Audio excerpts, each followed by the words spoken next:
ฮัลโหลสวัสดีครับมีมีใครได้ยินไหมครับ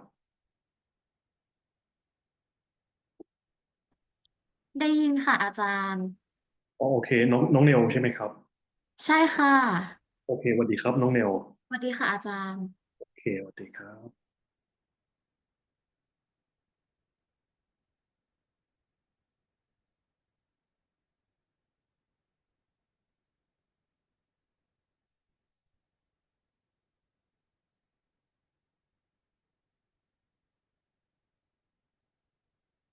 โอเคอ่าเรียบร้อยนะฮะตอนนี้เราเข้ามาแล้วนะฮะนักเรียนมี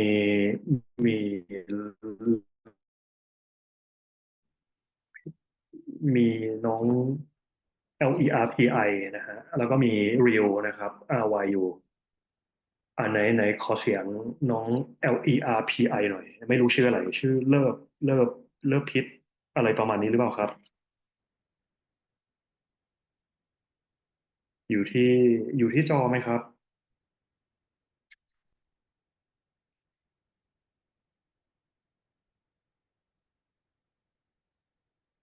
อ๋อโอเคเปลี่ยนชื่อเป็นแพรวาแล้วใช่ไหมฮะน้องแพรวาอยู่ที่จอไหมครับ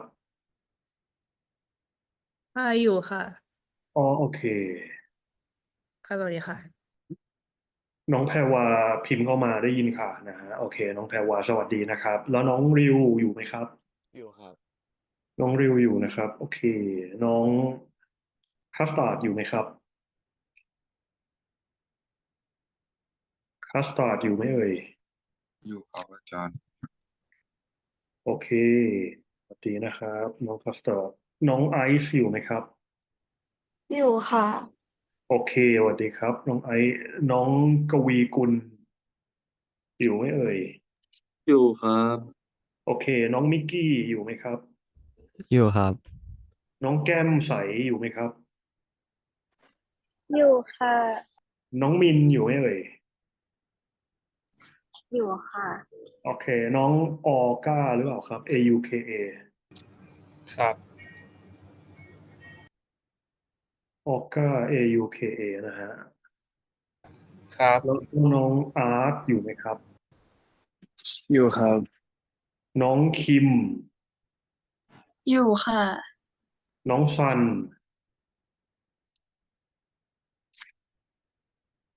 น้องซันอยู่ไหมครับที่โปรไฟล์เป็นรูปสุนัขชิครับสุอยู่ครับโอเคน้องเอเชียอยู่ไหมครับ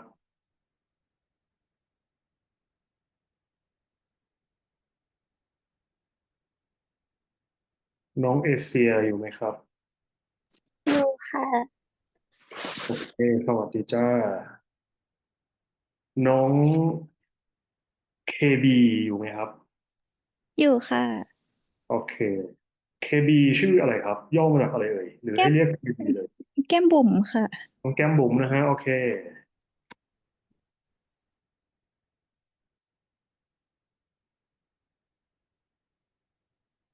โอเคมากันมากันเกือบหมดแล้วมั้งครูเริ่มเลยแล้วกันนะครับครูชื่อครูบอลนะครับก็ยินดียินดีต้อนรับนะครับยินดีต้อนรับนักเรียนทุกคนนะฮะตอนนี้เราเราเราเกิดแผ่นดินไหวนะฮะเอ่อก็ถ้าคุยกันกับผู้ใหญ่หลายๆคนอย่างเงี้ยอายุแบบ30 40 50ขึ้นไปเขาก็จะบอกว่าโอ้แผ่นดินไหวครั้งนี้ไม่มีใครเคยเคยเจอแรงขนาดนี้มาก่อนเลยนะครับเราก็เลยมาเรียนออนไลน์กันนะฮะโอเค so เดี๋ยวแผ่นดินไหวครั้งนี้เราจะได้เราจะได้เอ่อเรียนกันในคอนเทนต์ด้วยนะครับว่าแบบมันทฤษฎีมันเป็นยังไงแล้วเรื่อง crisis management อย่างเงี้ยเรื่องเกิดวิกฤตโรงแรมทำยังไงเอ่อตึกอาคารทำยังไงอะไรอย่างนี้นะฮะก็ครูอธิบายกฎคร่าวๆก่อนนะฮะว่า เดี๋ยวเราจะเรียนกัน3 ชั่วโมงเนาะอันนี้เป็นวิชา TTS นะครับ TTS คือ Travel Tourism Supervision นะครับก็คือเป็นภาพใหญ่เป็น High Level Picture นะครับแล้วก็เราจะเรียนกัน3 ชั่วโมงใน3 ชั่วโมงเนี้ยเดี๋ยวเราจะพัก2 ครั้งนะฮะก็คือเราเรียน50 นาทีเสร็จแล้วเราก็พักประมาณ10 ถึง 15 นาทีแล้วก็เรียนกันอีกประมาณ50 นาทีแล้วก็พัก10 ถึง 15 นาทีนะครับแล้วก็เรียนจนจบ5 โมงเย็นแล้วก็เลิกคลาส ถ้าใครมีคำถามอะไรระหว่างที่ครูสอนเนี่ยเราสามารถถามมาได้เลยนะครับเปิดไมค์แล้วก็ถามแทรกมาได้เลยนะครับครูไม่มีปัญหานะครับครูชอบนะฮะหรือจะพิมพ์มาก็ได้แต่บางทีพิมพ์มาครูก็เห็นบ้างไม่เห็นบ้างนะฮะก็เปิดไมค์แล้วก็พูดแทรกเข้ามาได้เลยนะครับ ไม่มีปัญหาไม่มีปัญหาครูชอบนะฮะครูไม่ชอบพูดคนเดียวเวลาครูสอนในห้องครูชอบให้ทุกคนแบบฟังครูแล้วก็คิดตามแล้วก็แบบแชร์กับเพื่อนอะไรเงี้ยไม่มีถูกไม่มีผิดนะครับบางเรื่องที่เราแชร์ออกมาก็เป็นเรื่องที่ครูไม่เคยรู้มาก่อนเป็นความรู้ใหม่ของครูแล้วก็เป็นเรื่องที่เพื่อนพวกเราก็ไม่รู้ด้วยอย่างเงี้ยพอเราแชร์ออกมามันก็คลาสมันก็จะสนุกนะครับแล้วทุกคนก็ได้ความรู้แชร์กันไปแชร์กันมาครับ ครั้งนี้เราเรียนออนไลน์ก็เหมือนกันนะครับพวกเราสามารถแทรกขึ้นมาได้มีใครมีคำถามอะไรที่ผมพูดอยู่ถามได้หรือเรามีประสบการณ์ส่วนตัวอยากแชร์ก็แชร์ได้นะฮะไม่ต้องอายใครเลยเพราะว่าอันนี้ไม่เป็นออนไลน์ไม่มีใครเห็นหน้าเรานะครับไม่ได้มีใครสนใจว่าเอ้ยเราเป็นใครแชร์อะไรถามอะไรอะไรอย่างเงี้ยคนไม่ได้สนใจอะไรเรามากนะครับเอ่อแล้วก็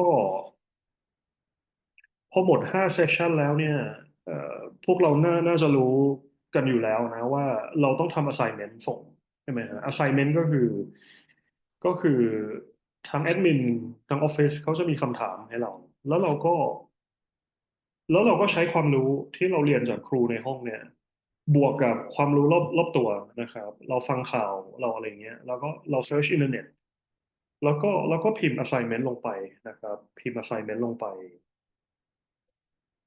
เราก็ส่งนะครับส่งทางออฟฟิศทีนี้ครูอยากจะเตือนแนะนำเราตั้งแต่คลาสแรกเลยว่าเวลาครูสอนอะไรเนี่ยครูยกเคสอะไรมาพูดในห้องอะครูแนะนำว่าให้พวกเราจดเคสนะครับอย่าแค่ฟังแบบเพลินๆไปเรื่อยๆอย่างเงี้ยแต่ว่าให้พวกเราจดด้วยเราจะอัดเสียงครูก็ได้นะครับไม่มีปัญหาแล้วเราจดไปด้วยเราพิมพ์ออกมานะฮะเราไทป์ออกมา ในทุกเซสชันที่ครูสอนเราไทป์แต่ละเซสชันเสร็จแล้วทุกอย่างที่เราไทป์เนี่ยเราเอาไปเขียนลงใน assignment ได้นะตัวอย่างที่ครูสอนเนี่ยเราเอาไปใช้ได้เราพยายามเข้าใจมันแล้วเราเอาไปใช้ใน assignment ได้นะครูไม่ได้มี copyright อะไรนะครับเอาตัวอย่างที่ครูให้ไปใช้ได้เลยแต่ถ้าจะให้ดีกว่านั้นพวกเราก็คิดตามด้วยนะครับ คิดตามด้วยแล้วก็ไป Google ด้วยว่าเอ้ยเอ่อชีวิตจริงความรู้รอบตัวที่มันเกี่ยวกับโรงแรมเกี่ยวกับทัวร์เกี่ยวกับการท่องเที่ยวอะไรเงี้ย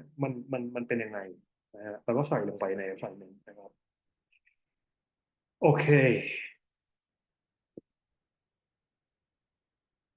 without further ado let me start this class now. So all of you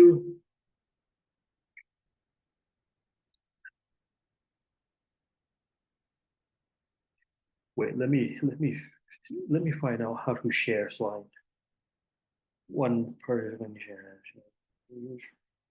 okay.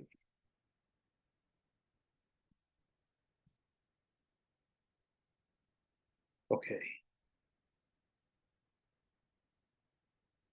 So everyone can see my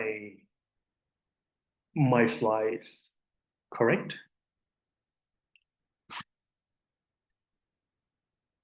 Okay, you all can see this, correct?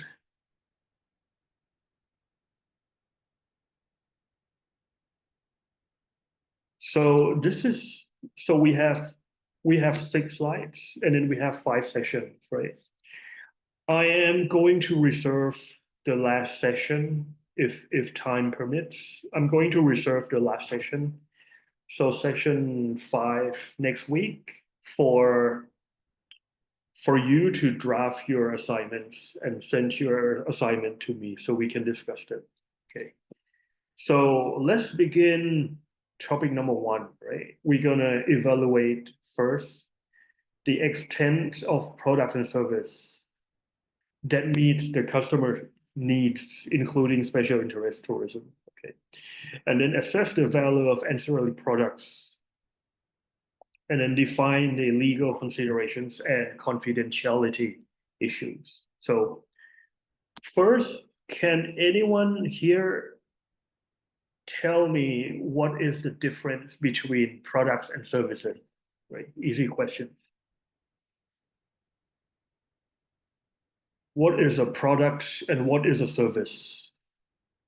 Can anyone tell me?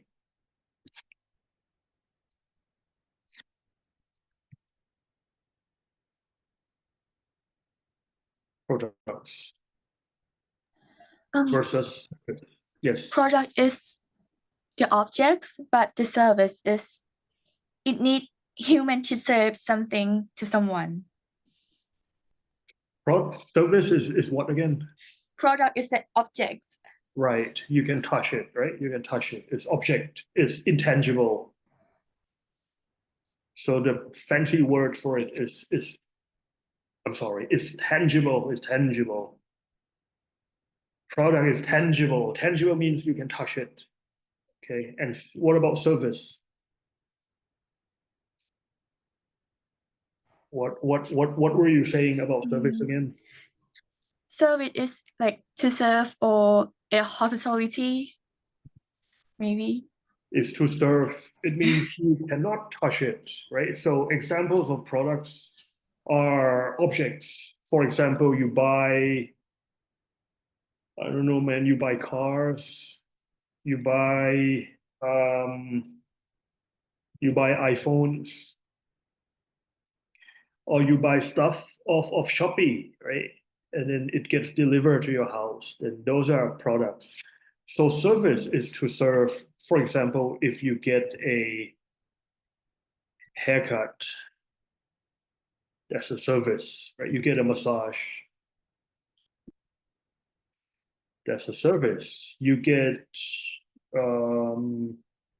school lessons, those are services, right? So that's a product and service. Okay, so let me ask everyone a critical thinking question, right? So this class is about hotel and tourism. What about when you go on a vacation, you check in a hotel? What about a hotel? Is a hotel a product or a service?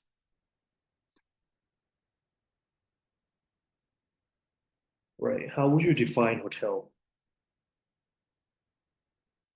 Is hotel, Service. okay, one of you says service. What about the rest of you? You check into a hotel, right? You can touch the hotel, you can see the hotel, you can touch the room, you can touch the bed. So I think it's service. you think it's service? I think it's called product service. Can it be You say both? service, you say it's product, right? Can it be both? Okay, so some of you say product, some of you say service. What about restaurant?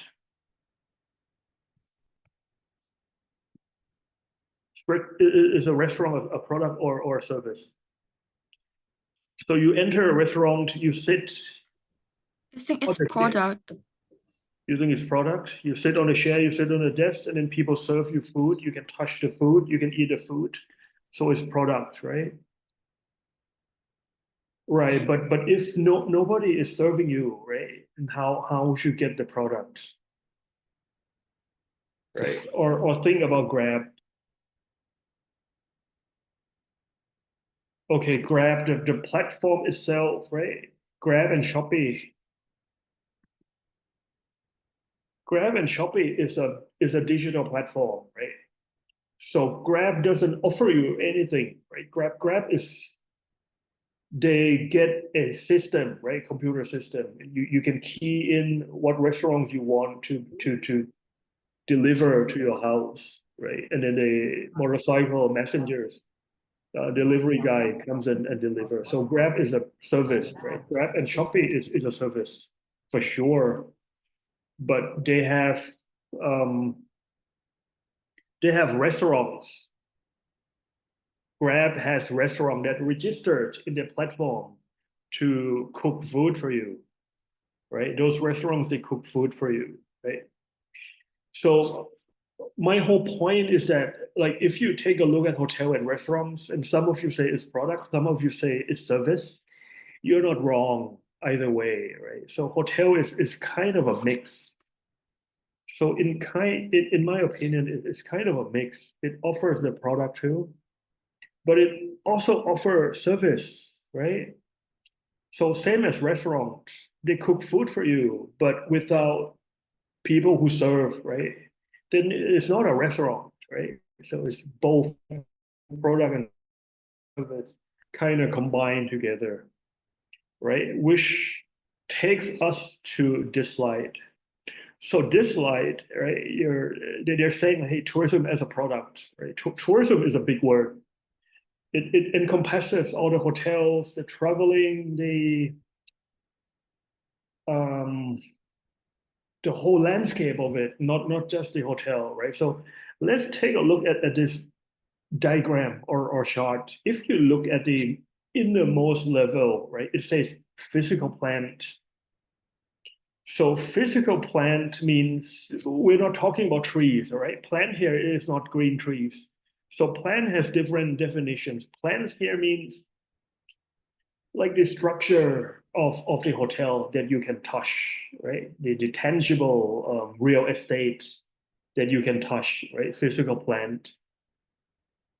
So in the core of this, you have the physical plant, and then the outer layer, right? It says services.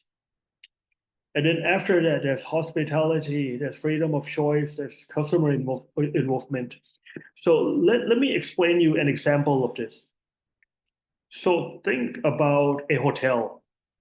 A hotel has a physical plant, which is the structure of the hotel, and the rooms, the bed, the bathroom, etc., etc. That's the physical plant of a hotel. Okay, but when you attend a hotel, right? It's not just the physical plant that you find, but aside from that, you're gonna find people, the bellboy, the reception, the housekeepers, the waiters, right? People who assist you, right? Those are called services. So there are people who provide you with services as well. Okay, so physical plant and then service. What about the third level? The third level is hospitality. Does anyone want to take a guess what hospitality means? Now that you already have the physical plant and the service, the people who help to serve you. What is hospitality?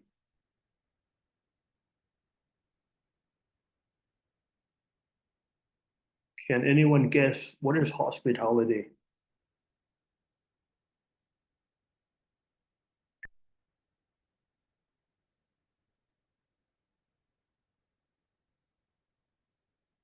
Anyone? Hospitality. Like make somebody feel comfortable. They make the customers or make the clients feel comfortable. Okay, very good. Anyone else? For like if the customer get injured, If the customer get injured, right? Like they're coming to help if the customer gets injured, right? yeah. Yes, good answers, both of you. Hospitality is like the service mind. It's the service mind of the people who serve you. So let me give another example. Have you seen ตู้เต่าบิน? Do you know a เต่าบิน? vending machine, right? Vending machine in Japan, very popular in Japan. Right? You insert a coin and then it delivers you products, right? So that's just the physical plant, right? The machine itself is a physical plant, and the service. Service, you pay the money and then the machine delivers you products. But that machine doesn't have hospitality. Hospitality can only be made with people, right? Service mind of the people. So, for example, if you attend a hotel or a restaurant, and then people smile at you, people greet you, right? Ask you, hey, how are you doing? It's good to have you back again. And then the staff of the hotel even remember your names. Like, hi, Mr. Kim, it's good to see you back again. Thank you for your trust in us, right? Thank you, real, to see you again. Let us know if we can do anything for you this time, right? Those are hospitality, right? The service mind of the people, right? And Thailand is very famous for hospitality. People love Thailand, right? If you ask foreigners, Westerners, what they like about Thailand, they probably say, "Oh, I like the food in Thailand, right? Street food." And then second, I like the people. So what they mean by they like the people is they like hospitality of Thai people. Thai people by nature are very kind and have basic hospitality mindset. Okay. This might sound normal to you, to us, Thai people, but in many other nations, you cannot find hospitality in its people, right? Right? Other nations, they don't have hospitality. Not all nations have hospitality. So there's physical plant, service, and hospitality, right? And then the fourth level is called freedom of choice. So freedom of choice means something like, for example, if you go to a movie theater or cinema, right? And you can choose if which seats you want to sit. That's called freedom of choice. Okay. This might sound normal to you, but when I was young, like 20, 30, 40 years ago, cinema in Thailand doesn't have any freedom of choice, right? You buy the ticket and then you go in, and then you have to sit wherever you are assigned, right? When you buy the ticket, there's no freedom of choice. Okay. Another example is airline seats, right? Your seats on the airline. I think many airlines nowadays you can choose if you want to sit next to the window, like where you want to sit. So they kind of provide you with a choice. If, for example, the only seats left are next to the toilet, right? You might not want to take that flight. Another example of freedom of choice is bubble tea. Bubble tea, ชานมไข่มุก. So bubble tea, right? This drink from Taiwan or from China came to Thailand like decades ago, 10 years ago, 15 years ago. Right? When I was a teenager, I had it decades ago. And then the option was, okay, you want to order a bubble tea, like 25 baht, for example. And then they give you tea with kaimuk or bubbles in it. That's the only choice you have, right? But nowadays, look at the freedom of choice, right? When you order bubble tea, you can order like what level of sugar do you want in them? How sweet you want? You want 100% sweet, or you want 75% sweet, or you want 50% sweet, or 25% sweet, or no sugar. You can choose it. You can choose it because of the competition, right? So a lot of bubble teas brands, and then they have to compete with each other, and then they offer, oh, my brand offer a lot of freedom of choice. You can choose level of sugar or level of whatever they have to offer, right? You can adjust the tea, you can adjust the bubbles, ไข่มุก, whatever. So if you realize all this, right? Physical plant, service, hospitality, freedom of choice, they build up on one another. They improve because of the time and competition. So modern days, service and business, they progress. So they have many layers, right? And then they have to compete with each other. So they build a lot of layers, right? The last layer is called customer involvement. Customer involvement means you can involve, you as customer can involve with the business, okay? Can involve with the business. So let me give you an example of restaurants.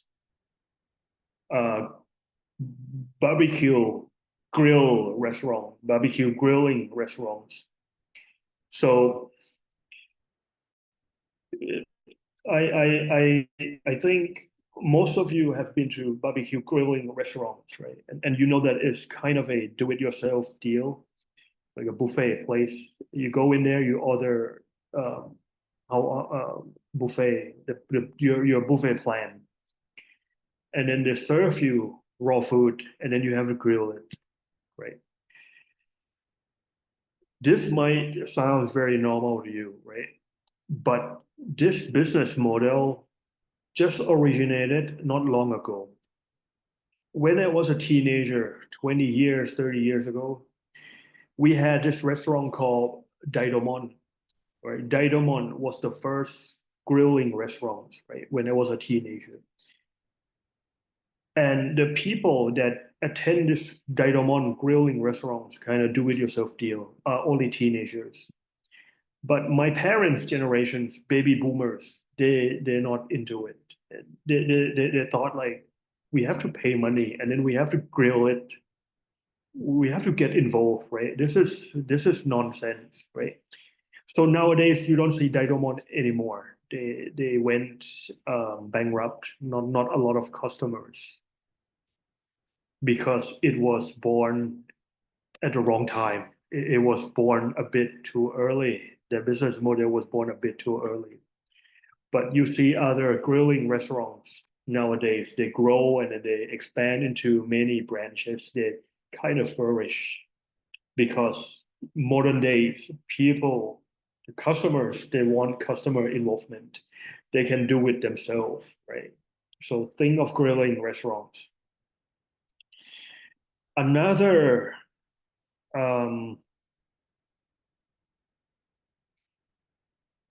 another hotel that I want to explain is called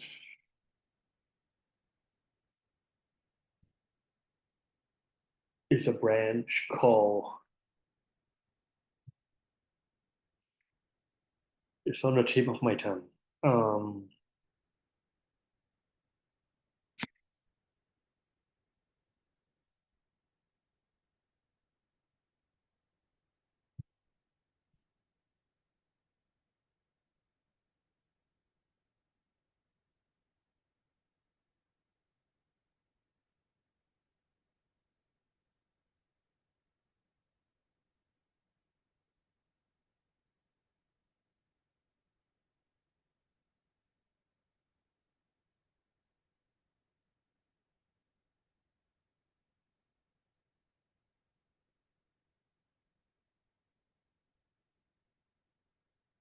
Right.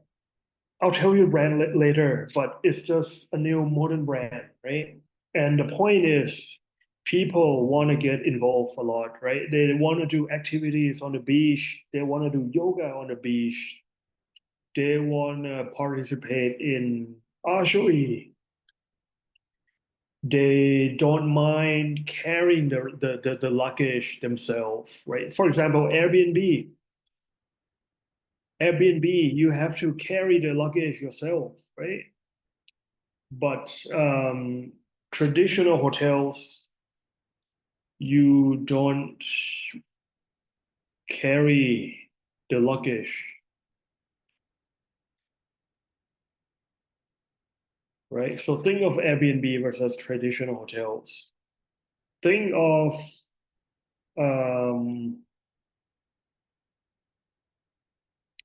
that hotel was Club Med. That was on the tip of my tongue. Club Med is a new hotel. It's not new anymore, but relatively new compared to other traditional hotels. Club Med has a kind of vibe that you have to do it yourself. You have to carry the luggages yourself, right? And then new generation of tourists, we don't mind carrying the luggage ourselves, but baby boomers or our parents' generation, they do mind. Okay. So you can also think of classical classical music concert versus modern rock concert. So classical music concert, if you sit in an opera or classical music concert, you have to sit and be quiet. You cannot participate. You cannot get involved, right? This is like old style, old fashioned. But think of modern rock concert or Pami concert Pami or concert Toon Body Slam. They expect you, right? These artists, they expect you to participate with them, right? They want you to sing with them. They want you to maybe get on stage or throw flowers, right?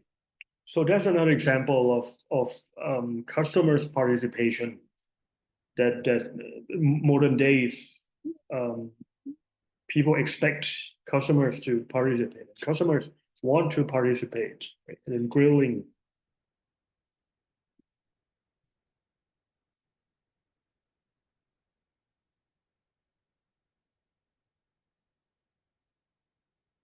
Right. Another example is a restaurant called, I think,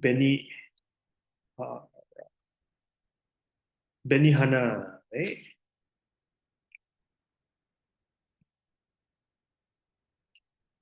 So if you have been to some, well, I've been to a restaurant in Pattaya, and then they have this Benihana. So it's very customized. The food is customized. The chef shows skills, right? They throw eggs. They do like fancy moves. With their wok and fried rice, etc., etc. And sometimes they let the customers participate. They let you hold a plate and then throw eggs at you, etc., etc. Okay, this is another example of here, like this picture, right? This is another example of customer involvement, right? And you can all the examples that I give, you can include this in your assignment.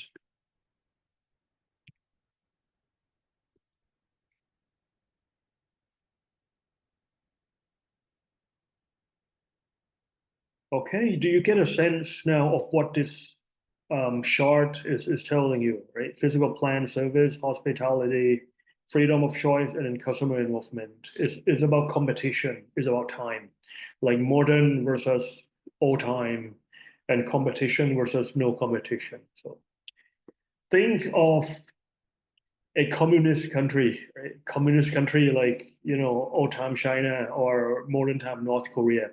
All they have is physical plant, right? The whole country is just a physical plant. There's no service. There's no hospitality. Well, maybe they have a bit of service. I used to ask students in my class, like students like you, like who has attended North Korea, and then surprisingly, right? I asked every class, and then surprisingly, a student responded that she had been to North Korea recently. It is a promotion, right? Pretty cheap to go there. And then she said, everything is fine in North Korea. Okay, they have physical plants, they have restaurants, they have hotels, they have museums, etc., etc. But the people is just it's just lifeless, right? So they have physical plant, they have service, kind of, and then there's no hospitality, There's no freedom of choice. There's no customer involvement, right? So think of big destinations like Thailand. We have everything, right? And in North Korea, only physical plant and services. Okay? Actually, China, a long time ago, 20 years ago, when I went to China 20 years ago, same as North Korea. So physical plant and service.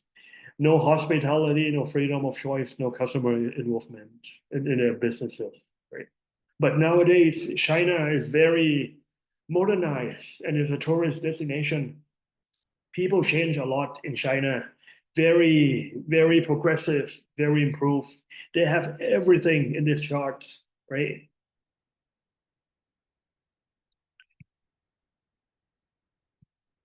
Okay.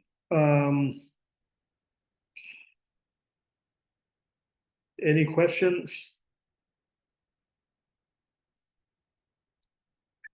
So this slide, I think you can just skim over it. There's nothing to it. If we walk through slides that are basic, I'm not going to explain much because I think you can just read it and understand them yourself, right? But if you guys have any questions, then you can just ask me anytime. So it's just saying the main factors that determine consumers' final choice, right? Include the destination, attractions, and environment. Is it natural or is it built?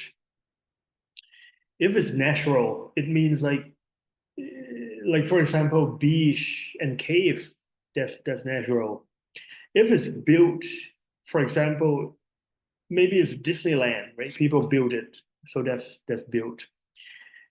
Or maybe is it cultural and social attractions, right? You cannot touch it, but it's cultural and social attractions. For example, in Thailand, this coming Songkran Water Festival is cultural and social attractions. If you go to Spain, the Bull Run in Spain, that's cultural and social attractions. And there's also the festival in Spain, right? Festival in Spain.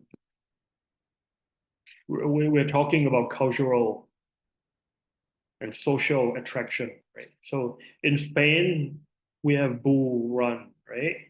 And they have tomatoes throwing festival, tomato throws. I don't know how to properly call it, but it's just Spanish people that throw tomatoes.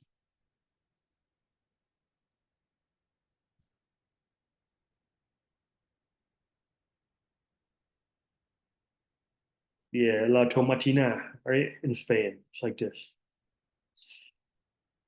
I want to ask you a critical questions, right? I've been talking for a bit now. I'm a bit thirsty. So let me hear you think and speak a bit. Why do you think this is a critical thinking question? Why do you think they throw tomatoes in Spain?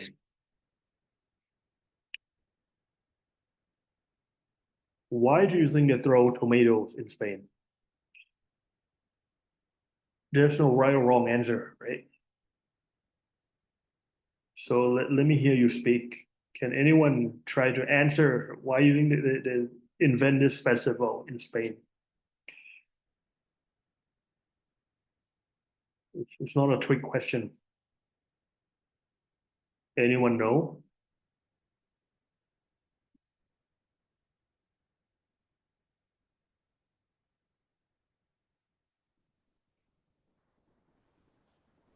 Anyone know why they throw tomatoes in Spain?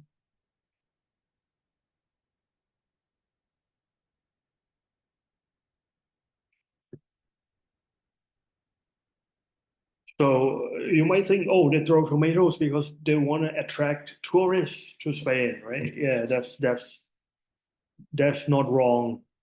That is a good answer, good thinking. But the real reason is they want to waste tomatoes to keep the demand and supply in balance. Keeping it in balance means if they have too many tomatoes, the price of tomatoes goes down, and the farmers cannot sell tomatoes, right? So instead of throwing away and waiting for the tomatoes to rot, they start throwing the tomatoes, and it became a festival. I think accidentally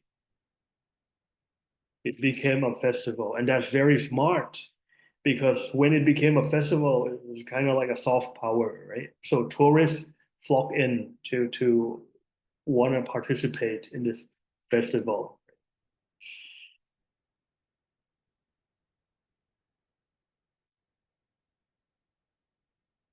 All right. So this slide is about psychological influence, right? So everything we're talking about tourist destination as product and service, and why people make decisions to come and visit certain destinations. So people think all sort of things, right? Perception, image, attitude, and then choice, and then risk. So let me break this down and explain it to you.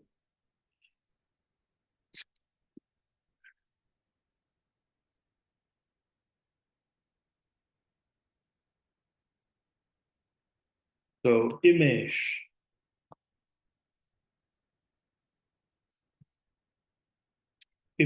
attitude, and perception.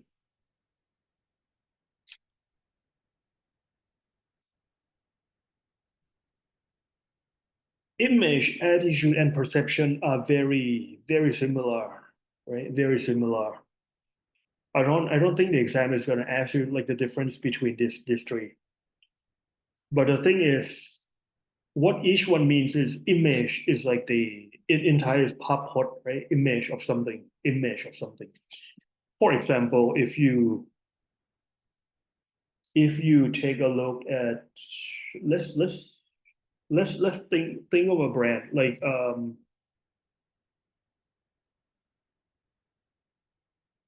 Mercedes-Benz car and Rolex, right? The image is like, wow, very, very luxurious, very expensive, very, very high class. Okay. Or you think of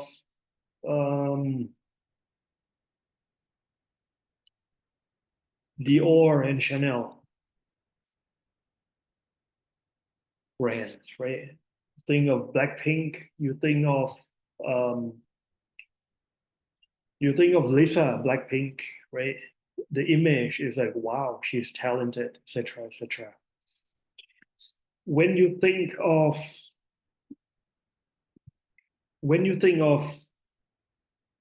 um,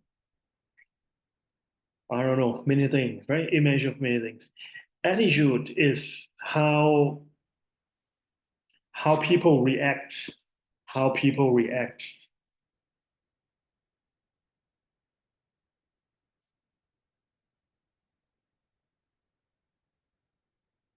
How people view or react to certain destinations or certain brands, right? That's the attitude.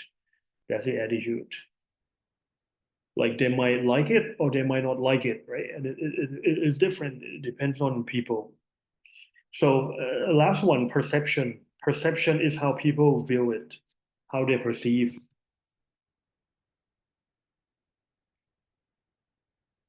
Or take it or view it. So all these three are very similar, right? How people look and then how people think and feel toward something, right? How people think and feel towards something, whether they are like luxurious hotel brands, right? So if you take a look at, for example, Ritz-Carlton is like a 5 or 6 stars hotel brand. So image is like, oh, it's a 5 or 6 star hotels brand. And then attitude and perception is like, wow, everything is going to be top notch, expensive, classy and luxurious, etc., etc.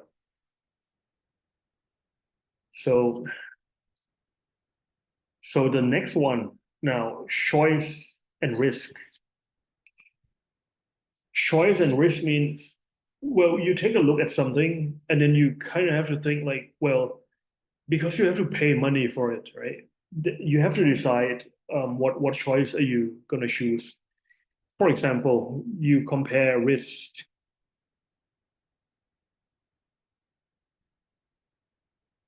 Okay, very expensive hotel and versus Four Seasons, right? So every business, there's always competition, always competition. So consumers like us, we have to decide what to choose, right? Maybe when you grow up, you decide whether you want to buy Mercedes, Benz, or BMW, right? So that's your choice. It's the same amount of money, or maybe Honda versus Toyota, very similar, and then you have to make a choice, right? So Benz and BMW is the image is luxurious. Honda and Toyota, the image is good. Like it's like a middle brand, right? A mid-tier brand. Is reliable, is affordable, but you have to decide, oh, which one you're going to choose, right? That's the choice. And then the last one is called risk. Risk is if you choose something, what is the risk associated with it? For example, if you choose to if you choose a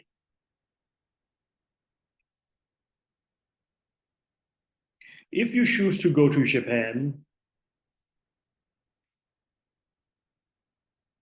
versus Korea for vacation, right? So Japan and Korea, different image, different attitude, different perception that people perceived. And then you have to make a choice, right? You're gonna pay money and go visit Japan and Korea during your vacation, right? So what's the risk of going to Japan versus going to Korea? So can anyone tell me what kind of risk you have if you choose to go to Japan?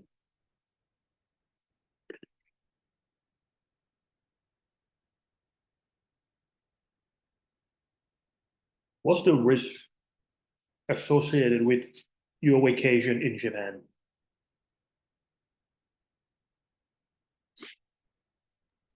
The natural disaster. Very good. Very good.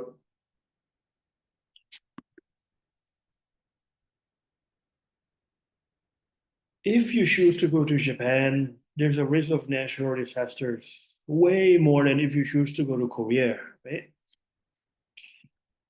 So that's one kind of risk. Another kind of risk is called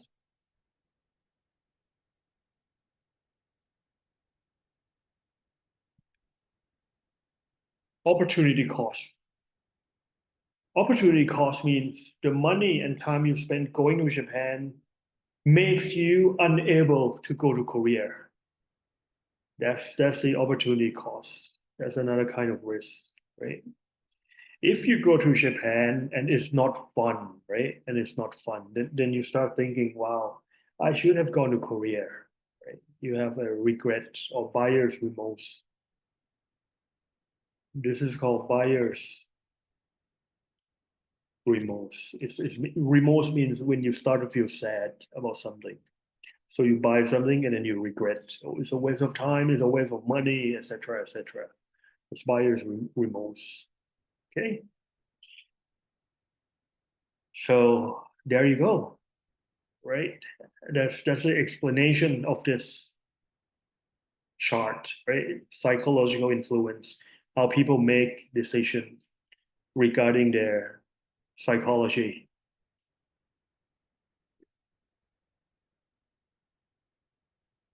All right, before we take a look at the next slide, let's now it's 2:40 48 to 50. Let's take a break, right? I need to go grab myself a bit of water.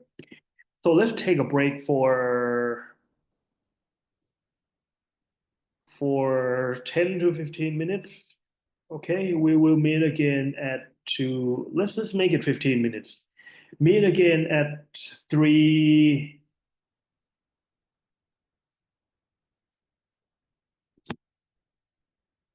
Meet again at 3:15.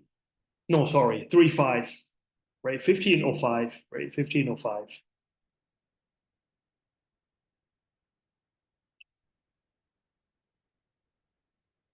Okay, see you in 15 minutes. Right, let's take a break.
โอเค ทุกคนกลับมากันแล้วหรือยังครับ ถ้ากลับมาแล้วขอเสียงหน่อย let me hear some noise if you're back. Okay, anyone back yet? ค่ะ Okay, most of you are here, right? I assume. So let's continue on this slide. This is called social demographic influence, right? So social demographic, demo means, so demo means people. Demo means people. So demographic means information about people.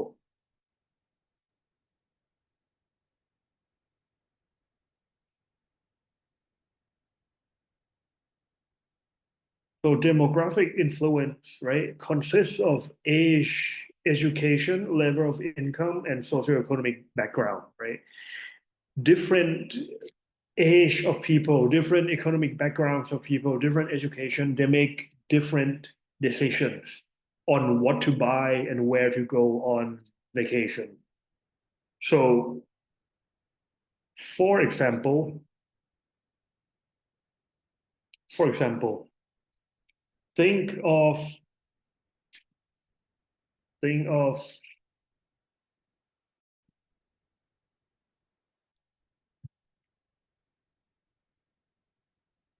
think of Khao San Road in Thailand. How many of you have been to Khao San Road in Thailand?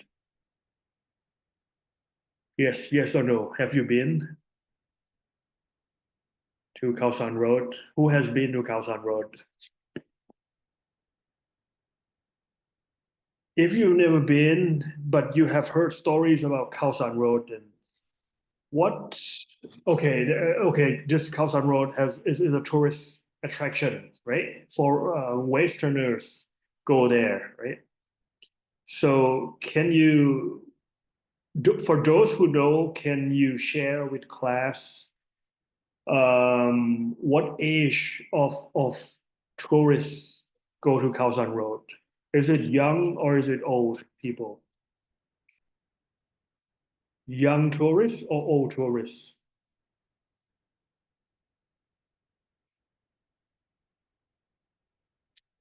young tourists.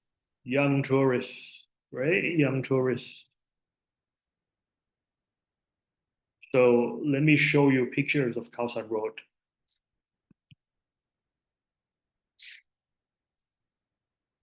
This is Khao San Road in Thailand. So young tourists go to Khao San Road, and what do they do there? What do they do there?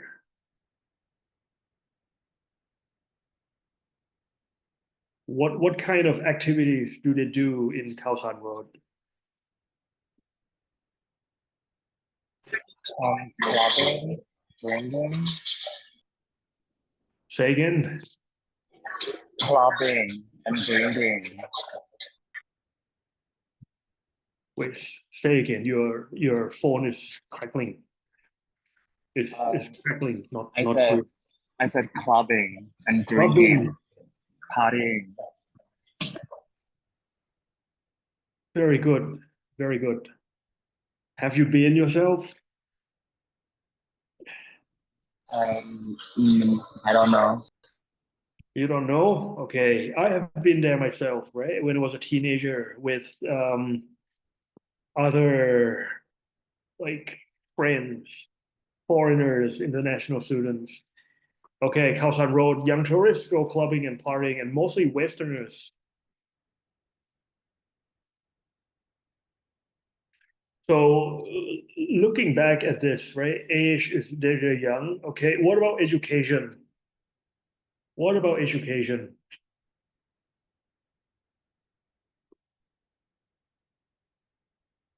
Are they like PhD students or mostly what high school students? Bachelor degrees, master degrees, right? Education is normal. It's in the middle, right? Probably high schoolers or undergrads, right? Level of income is in the middle to too low. It's kind of like budgeted place.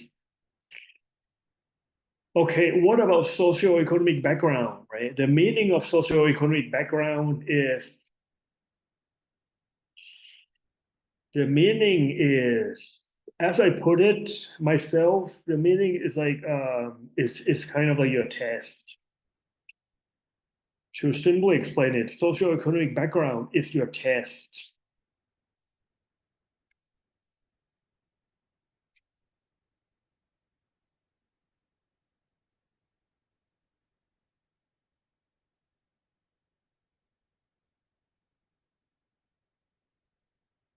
Is your test. It's your test. It's nothing to do with rich and poor, right? Nothing to do with rich and poor. It's your test. So some students in this class might like hip hop music, rap and hip hop, American style. That's your test. Okay.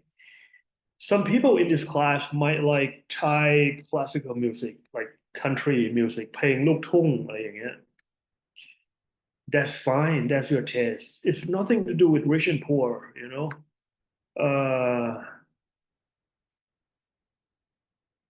For example, youรู้ไหมว่าแอดคาราบาวนี่ชอบอะไรบ้างชอบชนไก่ใช่ไหมฮะชอบเพลงลูกทุ่งชอบดื่มเหล้าดื่มสาโทแต่มันไม่ได้แปลว่าเขาไม่มีเงิน right? เขาไม่มีเงินนะฮะคนต่างจังหวัดชอบชนไก่เลี้ยงวัวเลี้ยงควายหลายคนคือเป็นเศรษฐีเงินล้านหลายล้านนะฮะหรือคนที่ชอบฮิปฮอปแรปเปอร์สนิวยอร์กฮิปฮอปอะไรอย่างเงี้ยไทเทเนียมแบรนด์ไทเทเนียมฮิปฮอปแบรนด์ หรือว่าบางคนที่ชอบฮิปฮอปหลายๆคนก็อาจจะมีตังค์หรือไม่มีตังค์อะไรเงี้ยคือมันแล้วแต่ all sort of people right regardless of your race regardless of your financial incomes right so socioeconomic background is just your taste in something right some people like to go to beach some people like hip hop music some people hate the beach but like to go to forest and camping some people don't like camping, right? It's so hot with a lot of mosquitoes. Some people like to go to the beach. So it all depends, regardless of money and religion and race. So back to Khao San Road, what kind of socioeconomic background of people who go to Khao San Road?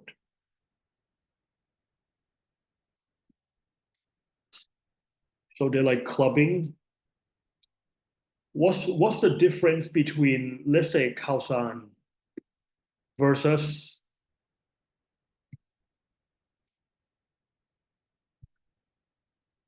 RCA? So both are like clubbing places, but they're similar in the sense that they're both clubbing places, but they're not the same. People who like to go Khao San not necessarily like to go to RCA. Can anyone tell me the difference between these two clubbing destinations?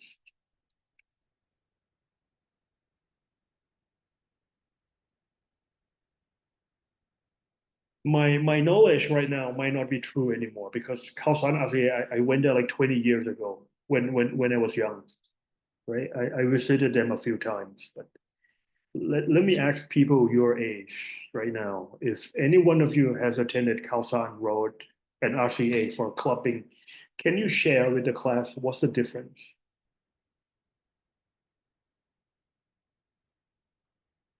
Is it the type of music or like what is the difference?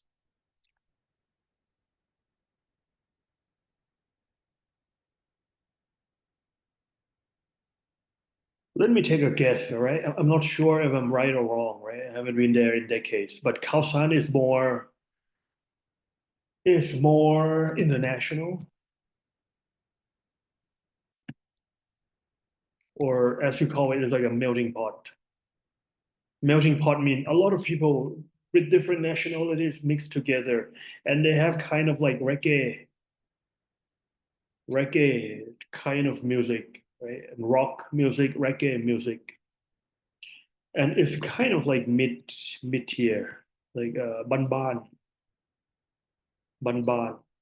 But RCA is more, maybe the music is more techno, right? Techno and more urbanized, is more mid high tier. It's a bit higher tier, I guess. I don't know. Right? So that's a different socioeconomic background. Right? So think, so now that you're beginning to understand it, this slide, socio-demographic influences, right? Think next time, think of Pattaya. Think of Pattaya versus Chiang Mai. Like the different types of people who go there. Think about, no, wait. Let's think about Pattaya versus Hua Hin. So people in Bangkok, right? Weekends, it's weekend getaways destinations. People in Bangkok go to Pattaya during the weekends. People in Bangkok go to Hua Hin during the weekends, or maybe go to Khao Yai, right? So just think about what's the differences. Think about people who go to scuba diving versus safari, right? Scuba diving, mid-tier, but people who go to safari, high-end. People who go to safari is very, very exotic, very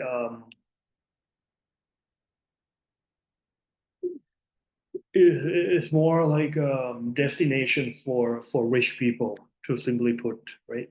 Scuba dive is like middle class, right? And think about golf, think about soccer and basketball versus golf and tennis or Formula One or Grand Prix, right? People who go to destinations to watch golf, to watch tennis. People go to the US to watch golf. People go to Pattaya Marina to watch yacht sailing competition, or watch tennis competition, Monte Carlo, right? In Australia, in France, in England, they watch tennis or watch racing cars, Formula One, right? So different types of people. Think back to this, right? Social demographic influences, right? Age, education, level of income, and background.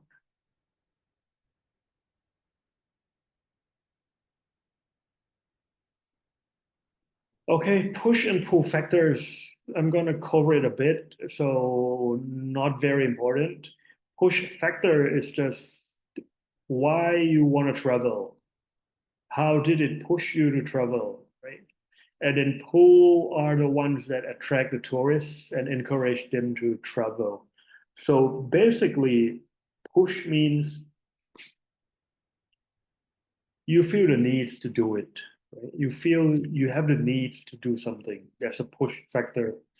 But pull is like you don't feel like you don't feel the need to do it. But then when you see something or you hear someone talking about it, and then you have the wants to do it, it kind of pulls you in.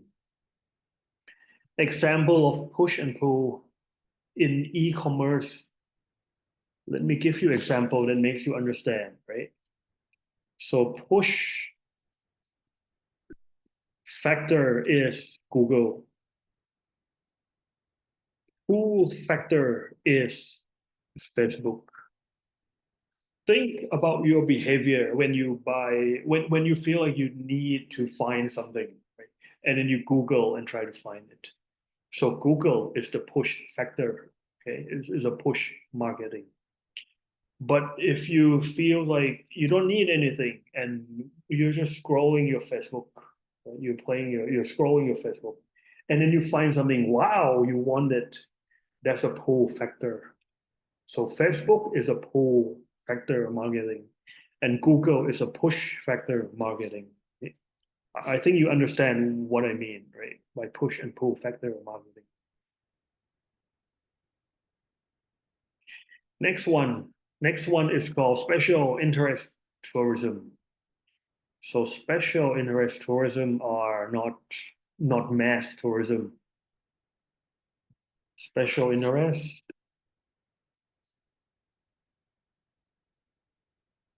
is not mass. Special interest tourism is not mass tourism. Special interest tourism include, for example, bird watching. Only specific group of people want to do bird watching, right? Scuba diving, not very mass. Only specific group of people are determined enough to put on like scuba diving gears and go on a trip to scuba diving. Golfing, religion, I think, hiking, and then maybe dog tourism. People who want to visit like graveyards at night. People who want to visit Chernobyl, strange places that normal people don't visit. Those are special interest tourism. Very simple. Okay, done with 1.1, right? Now moving on to 1.2. This is 1.2. Let me go back to our previous slide here. The table of content. Finish 1.1, right? So now you understand what product and service. You understand hopefully what customer needs and wants means, right? Okay, needs versus wants.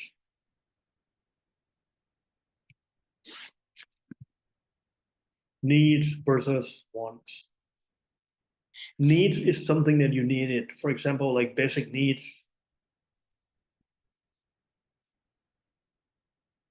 So basic needs, number one is food. And number two is shelter, clothes, medicine, right?ปัจจัย 4, like the 4 basic needs. Those are the 4 basic needs, and everything else is pretty much wants, right? Cell phones, social media, you pretty much want to know what other people are doing. You want to reconnect with other people. You don't need it in order to survive, but you just want to know what is going on. You want to travel and explore the world, right? This generation, we want to travel and explore. Baby boomers generation, they don't want to travel and explore. They don't care about the world around them, right? It's not basic needs. They just want to survive, right? Food, shelters, clothes, and medicine. All right. So pretty much everything that we're doing, we're studying travel and tourism, right? Travel and tourism is very important in Thailand, right? This is a hub for travel and tourism. Everything is wants, right? Foreigners, they want to come to Thailand, right? It's not a need, it's more like a want. And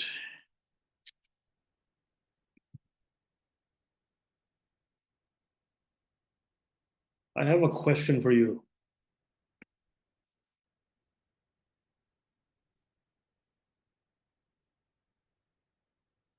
Needs and wants, I want to ask you, right? Which one is more expensive?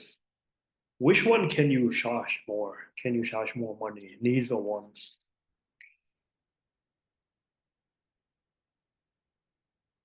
Which one is more expensive?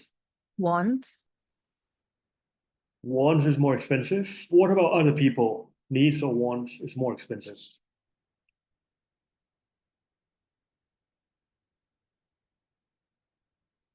So one of your friends says Wons is more expensive. Okay, who answered it? Is it KB or Pewa? Who just said Wons is more expensive? Pewar. Pewa, right? Can you explain more why Wons is more expensive than needs?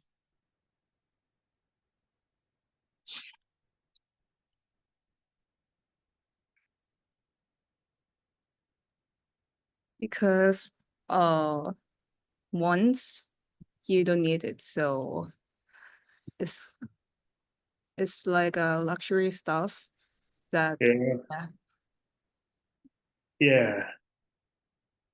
So for example, water versus bubble tea, right? Who needs bubble tea in our lives? We all need water to survive, but water is very cheap, it's almost free, right? But then people drink bubble tea, people drink alcohol, wine, etc., right?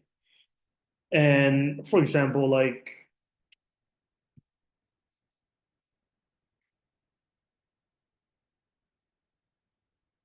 luxurious brand names, right? Or housing. Housing is not very expensive, right? But then people buy, I don't know, like Sansiri. That's like normal housing 1 million baht, and then Sansiri is like 40, 50, 60, 80 million baht, right? You kind of see the needs versus the wants there. And then you can buy normal cars like Honda, Toyota, but then there are people who buy supercars.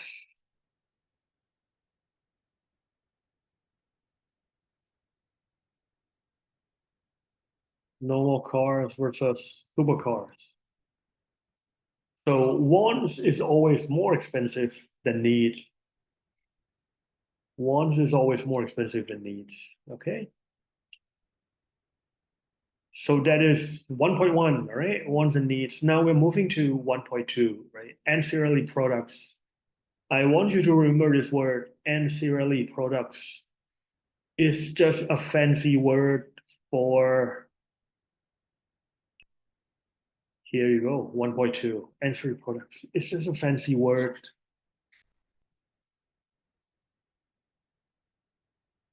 It's just a fancy word for side products. Side products means not the main products. Let me give you an example of what I mean by side products and main products.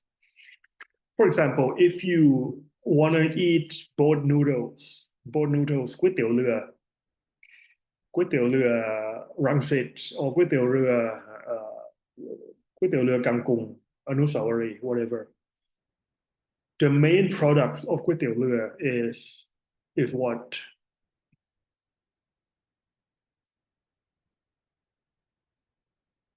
Is the boat noodles itself, right?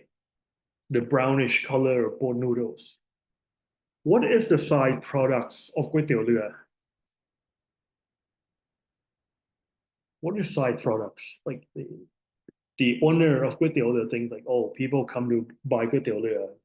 They're gonna have this as dessert. What is it, the side products?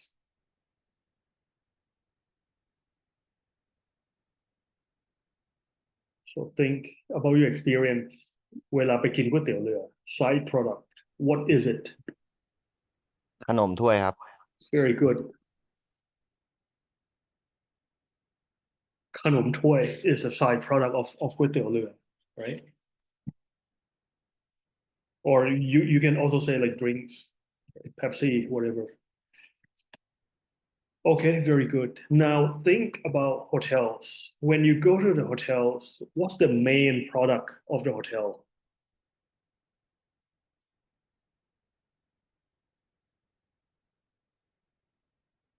What is the main product of the hotels? You want to go visit some place and then you have to book a hotel, right?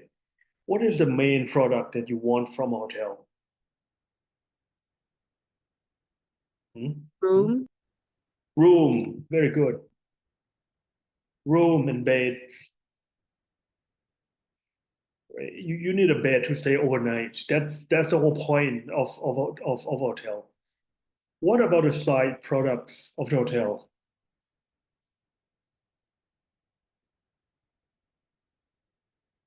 That you don't need it, but whenever you go to hotels nowadays, they offer it. Breakfast. Breakfast. What else? You have to pay for breakfast, right? Yes. It's a buffet deal. You might say it's free. Well, it's not free. It's already included in the hotel's fee, right? So what else do you pay for a hotel when you go to a hotel?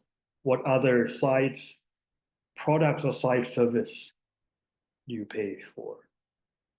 A 24-hour service. Very good. 24 hours room service, which is like food, etc., etc. What else do you have in this 24 hours room service? Every hotel has it. I bet you every hotel has it. What do you do?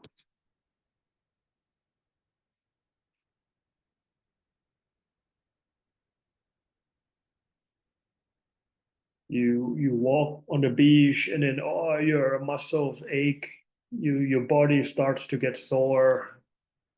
What service do they have? Every hotel has it.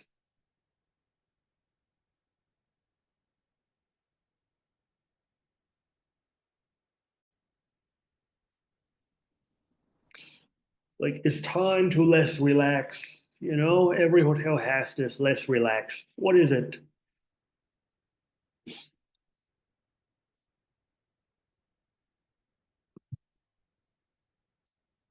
Massage, right? You need a massage in every hotel, not a haircut, right? But a massage. And if the hotel is inside the city, it's urban, they kind of have this suit tailor shop selling suits for business people, right? So international tourists, when they're on a business trip, they come to Thailand, they get tailor shop because it's cheaper to get tailor shop in Thailand than in the US or in Europe.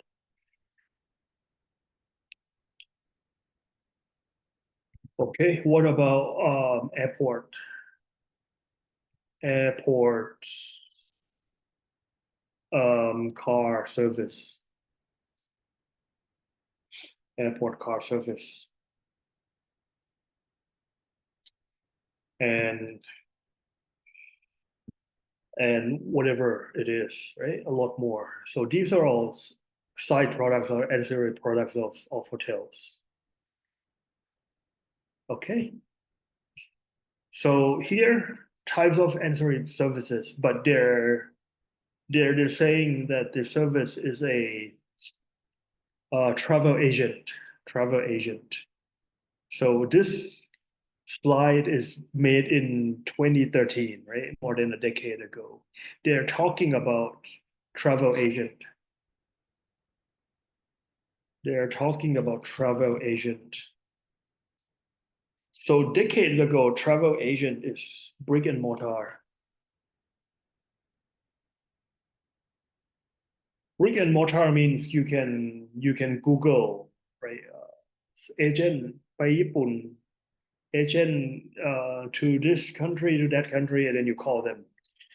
But right now, not a lot of retail travel agent exists anymore. So no longer exists. So right now, when you think of agent, you Google what websites. You Google what kind of websites. Nowadays, it's traditional, right? Long time ago. Traditional retail travel agents. They still exist, but not a lot, right? Not a lot exists. Let me just say, not a lot exists. Nowadays, what do you use as agents when you want to book hotel rooms or when you want to go abroad? What certain websites do you go to?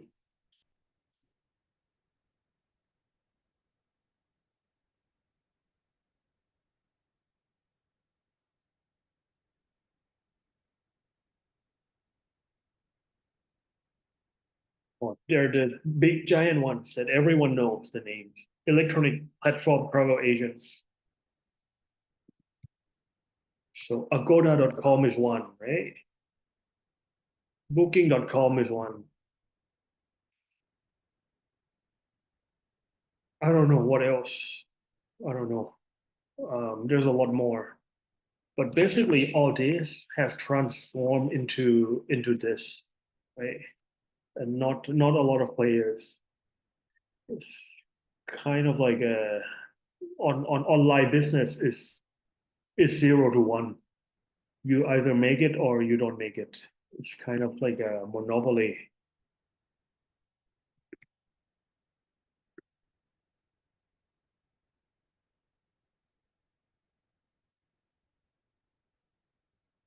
Or network effect. If a lot of people use it, then it's popular. A lot of people use it as popular. It's network effect that makes it a monopoly.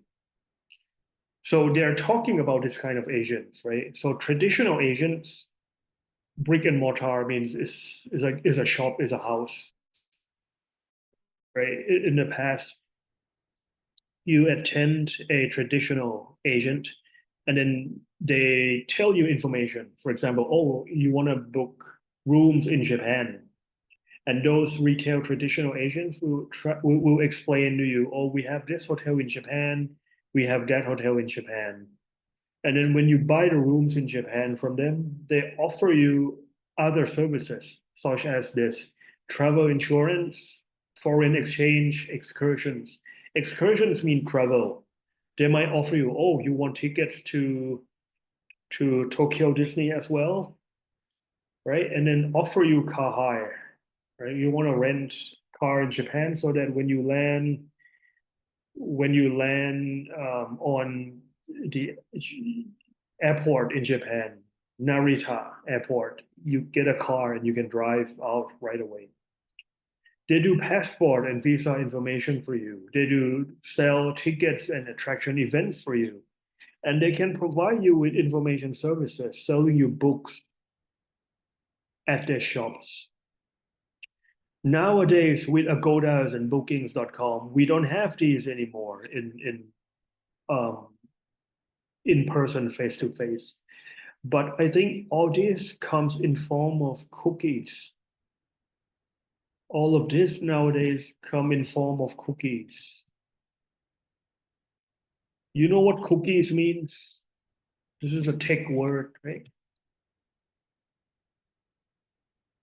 Tech word. Cookies mean when you attend a website, for example, agoda.com, and then in a few minutes, there is a pop-up from a foreign exchange service website, right? Asking you if you want to exchange money. It's called cookie. Cookie means it's like a technical website that they track you. They track your identity and they try to sell you things.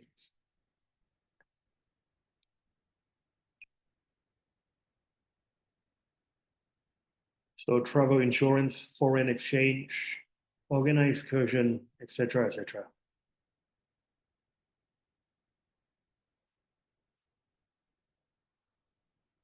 Okay, that's it for 1.2. We are done with 1.2 now, right? Let's get back to this. 1.1 is done, 1.2 is done, ancillary products. 1.3, right? Define the legal considerations and confidentiality issues. It sounds very difficult. It sounds like legal stuff, but it's not very difficult. Not very difficult. Let me explain to you what they mean.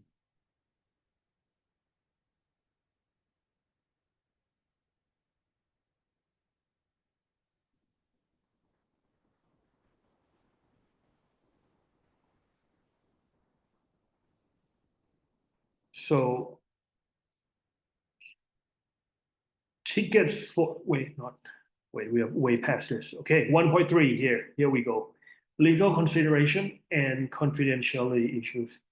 All these slides that you see, number one, Association of British Travel Agents, ABTB, ABTB Code of Conducts. Number two, International Air Transport Organization, IATA, Air Travel Organizers License, ATUL. Very confusing. Let me simply explain that they are organizations or องค์กร in Thai เราเรียกว่าภาษาไทยเรียกว่าองค์กร For example, if you want to sell food or cosmetics in Thailand, right?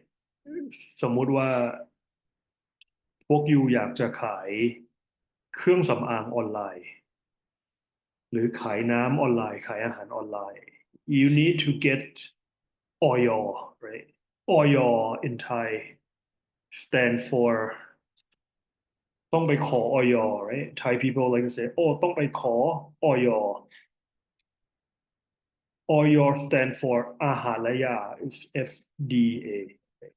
FDA is Food and Drugs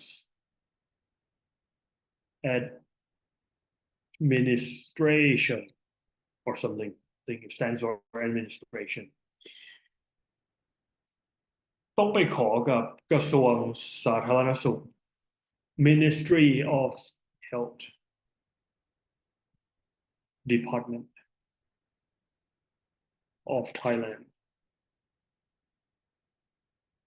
And then they will have their procedures to make sure that the foods and drugs that you are planning to sell is safe for the consumers.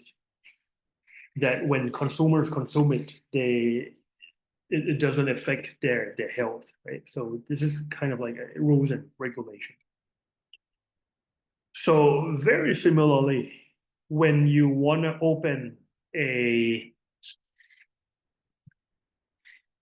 tour company, if you want to open a tour company or if you want to open an agency, you have to ask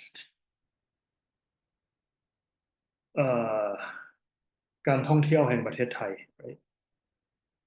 Department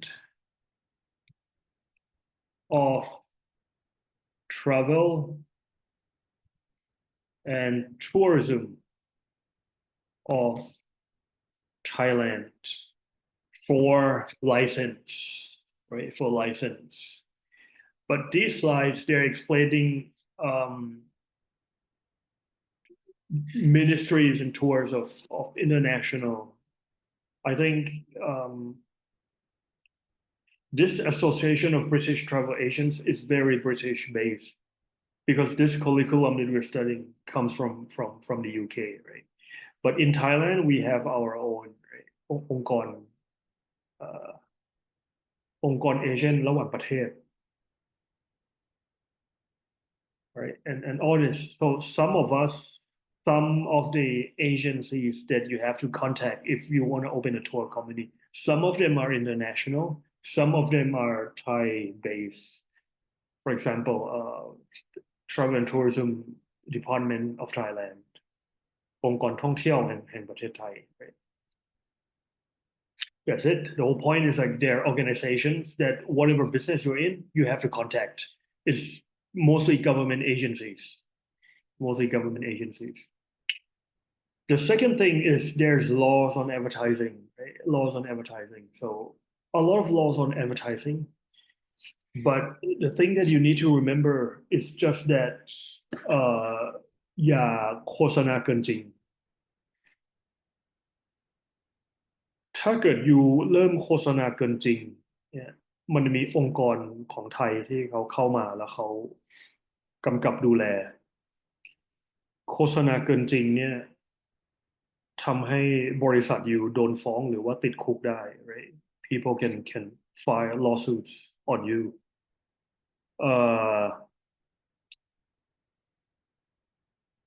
Mostly I think for travel and tourism, not a lot of problems, but the concerns is with food and cosmetics. Food and cosmetics, right?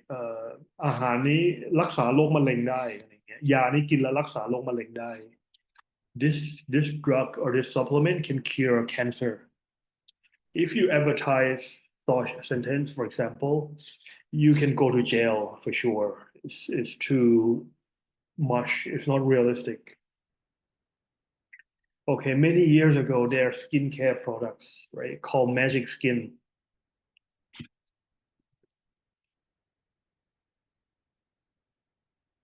Well, I think the whole problem started with unrealistic advertising. Okay, this happened in Thailand long time ago. I think almost 10 years ago, right? They started with unrealistic advertising called the product is called Magic Skin. They hire a lot of like movie stars, Thai movie stars to advertise it. So and later consumers started to complain.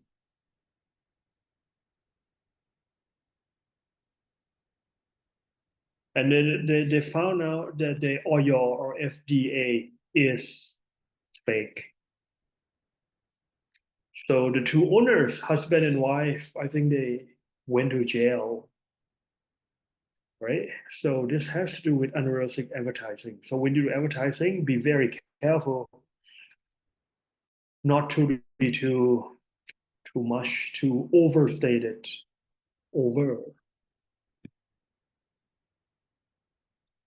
overstated คือโฆษณาเกินจริงเอาเวอร์อะพูดเวอร์โอเวอร์อะที่คนไทยพูดโอเวอร์คือ overstated can get you in trouble. It can get you in trouble. Right? Here, advertising standards authority, but all these I think are British. Consumer Protection Act, right? Thailand has it very similar to UK. คือหน่วยงานคุ้มครองผู้บริโภคภาษาไทยคือหน่วยงานคุ้มครองผู้บริโภค That's Consumer Protection Act.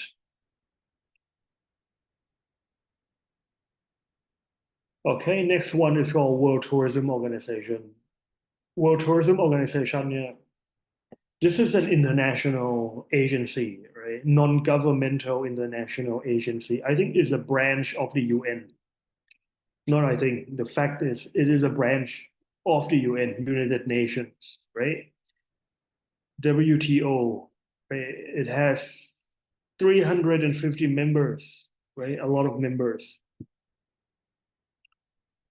It takes care of sustainability and welfare of tourism, particularly those second world and third world countries. Second world and third world countries, right? To make you understand what it does and why it exists, I'll give you an example.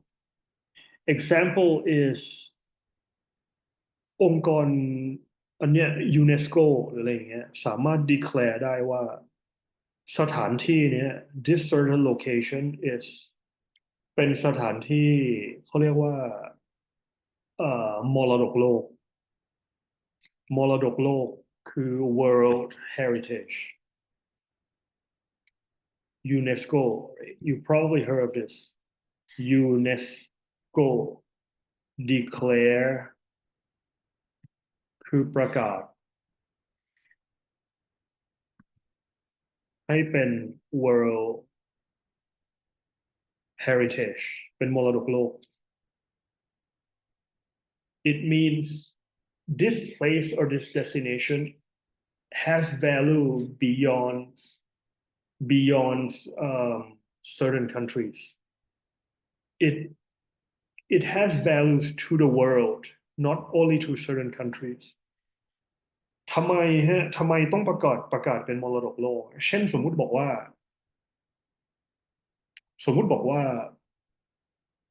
นครวัดนครธมอยู่เขมรใช่ไหมฮะมันก็คือเป็นของเขมรอยู่ประเทศเขมรกับแคนเบเดียแต่สมมุติบอกว่าโอ้รัฐบาลเขมรเนี่ยเขาเป็น เขาเป็น military อ่ะเขาเหมือนเป็นปกครองด้วยระบบทหารอย่างเงี้ยแล้ววันดีคืนดีสมมุติในพลเขมรบอกว่าโอ้อยากทุบทิ้งนครวัดนครธนแล้วสร้างเป็นปราสาทส่วนตัวของนายพลอย่างเงี้ยมันไม่ได้ไงมันไม่ได้ เพราะว่ามันมีค่ามากเกินที่จะเป็นของประเทศหนึ่งยูเนสโกหรือ UN ก็อาจจะเข้ามาบอกว่าเฮ้ยทำอย่างนั้นไม่ได้อันนี้มันเป็นมรดกโลกอย่างเงี้ย it has values more than certain country it should belongs to everyone in the world right? To the population of the world to cherish here these are the aims right I just gave you an example to contribute to economic development international understanding, peace, prosperity, right? Particularly, just like I say, to the second world and the third world, right? ประเทศกำลังพัฒนาแล้วก็ประเทศด้อยพัฒนาเพื่อเข้าไปช่วย protect นะฮะโดยเฉพาะจากรัฐบาลเนี่ยแหละรัฐบาลที่เป็นเผด็จการอะไรอย่างเงี้ย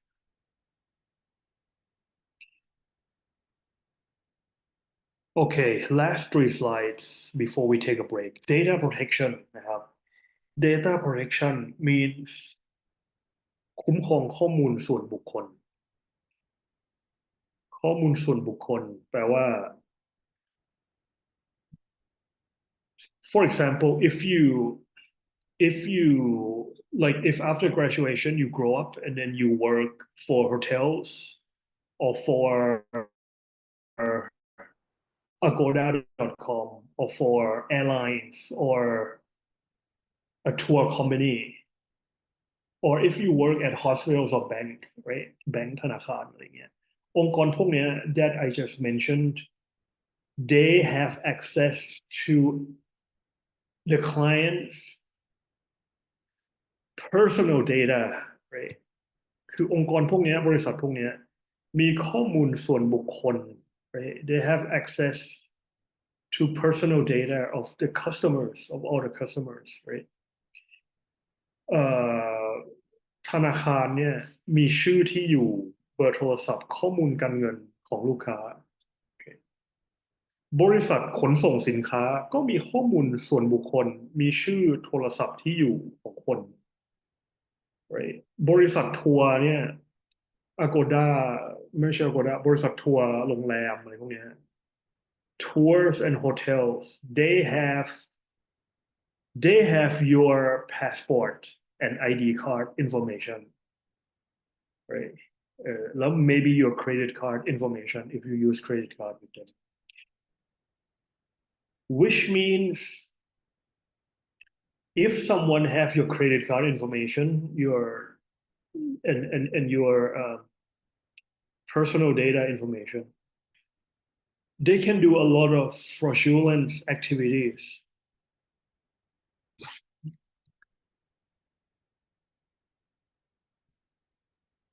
this is called fraudulent activities or in other words fraud fraud ก็คือแปลว่ามิจฉาชีพนะครับมิจฉาชีพเช่นเวลาครูอยู่บ้านอย่างเงี้ยแล้วมี SMS เข้ามาบอกว่าโอ้คุณเพิ่งสั่งซื้อของหรือคุณเพิ่งไปจ่ายค่าไฟต่างจังหวัดมาคุณมี they know my real name right they know my first name they know my last name and they obviously know my phone number and maybe they know my credit card right they know where I live แล้วก็มีมิจฉาชีพโทรมาอ๋อคุณอันนี้ชื่อนามสกุลที่อยู่ที่นี่ they know everything and then they try to หลอกคนน่ะมิจฉาชีพอ่ะ call center หลอกคนอะไรอย่างเงี้ยคือพวก call center ที่หลอกคนที่มันเกิดขึ้นน่ะเพราะเขามีฐานข้อมูลของคนในประเทศไทยอ่ะทำไมเขาถึงมีฐานข้อมูลคนในประเทศไทยรู้ไหมฮะ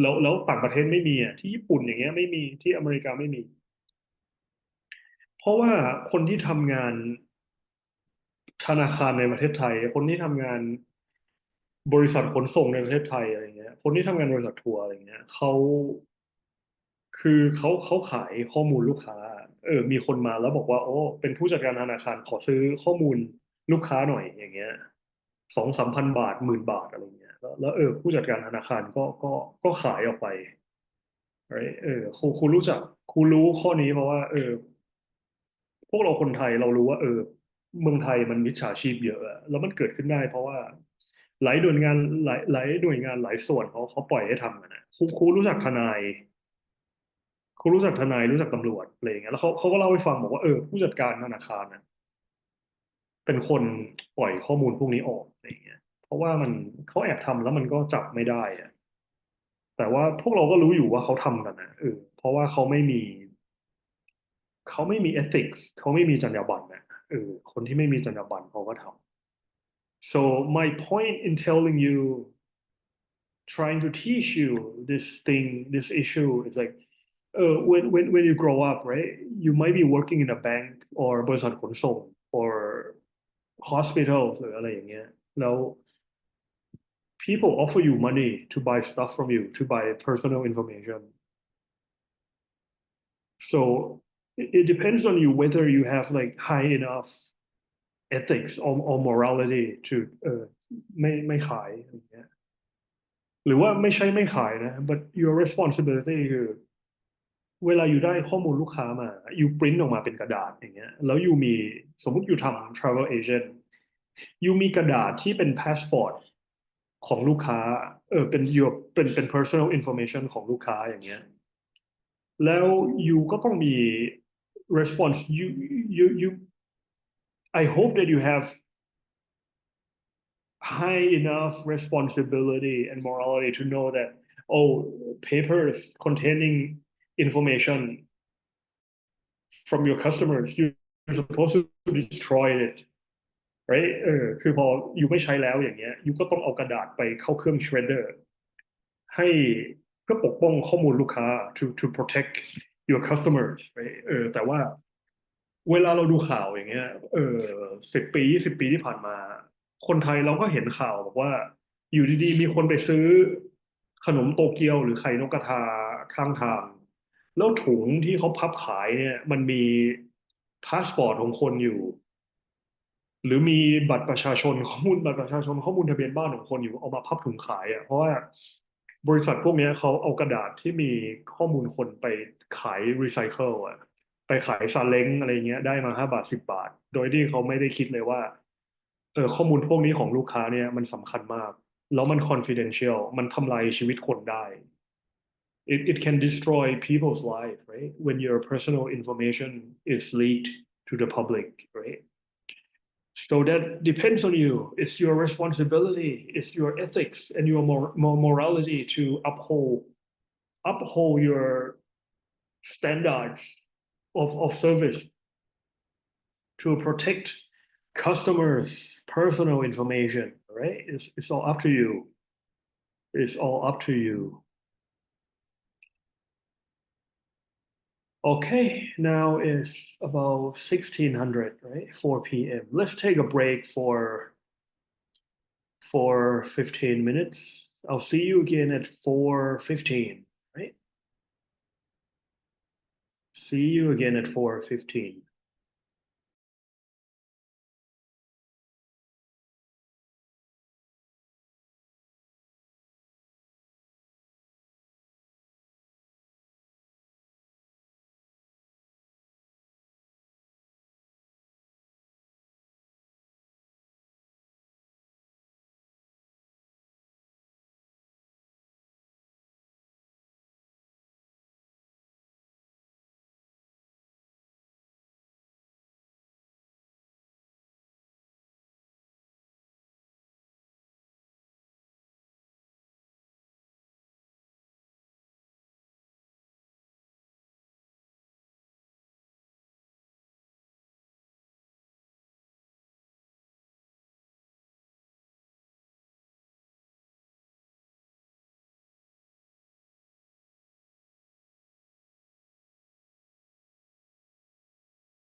Okay, let's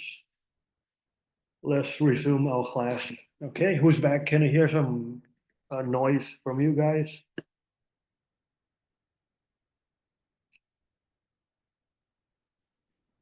Can I hear some noise from you guys? Are you here yet? Anyone back here from the break yet? Yes, I'm here. Okay, good. Thank you for responding. Let's continue on. This is our second. We're moving forward to our second slide, right? So this slide we are talking about travel agency operations, not only travel agencies, but business operations in common, right? Business operations in common in practice. And in 2.2, identify sources of up-to-date information to support sales and the trends and factors that will affect travel agencies in the future, right?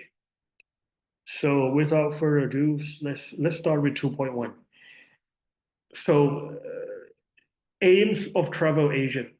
Okay, to sell holidays, blah, blah, blah. I think you already understand it. To provide information. So long time ago, decades ago, travel agent is like a person just like me, right? Giving advice to clients. Okay, so clients in Thailand, they want to travel to Korea, for example, and they don't understand what is going on in Korea. So a person like me, an agent, explain to them what Korea is like, what summer there is like, what winter there is like, what types of transportation you take and when, etc., etc. Right? The job is to advise clients. But nowadays we have internet, so anyone can look it up on internet and on YouTube. Okay, so here are other roles of travel agents. You can look it up yourself, like quoting fares and rates, giving price, etc., etc. Everything right now has been replaced by website, internet, and YouTube, and in the future, probably AI, right? Artificial intelligence can replace everything virtually. But you need to understand the types of travel agency, right? The types of travel agency. First, number one, we have leisure travel agents. Leisure means travel for fun, to have fun, right? Leisure travel agents are the most abundant. Most abundant means we have this type of customers and agents the most. And the second type is called business travel agent. Business travel agents is rarer than the first type. Most humans, agents nowadays that still exist, agents that I know that still do agent business exist, that has not been disrupted by Agoda or Bookings.com. They do business travel agents. So business travel agents, for example, you guys imagine, for example, banks or large organizations in Thailand like PTT, SCC, or K-Bank or SCB Bank, right? They're high-level executives, right? Many occasions have to travel abroad on a business trip, and it might makes up a lot of numbers in their organization. So their secretary, right? If the secretary wastes their time booking Agoda.com, etc., it's a waste of their time, and it might happen like once a year or twice a year. So they render the service to outside third-party business travel agents to do the service for them. The third type is called specialty agencies. So this type is very similar to the slide that we discussed before, called special interest tourism. So specialty agencies serve special interest tourism, right?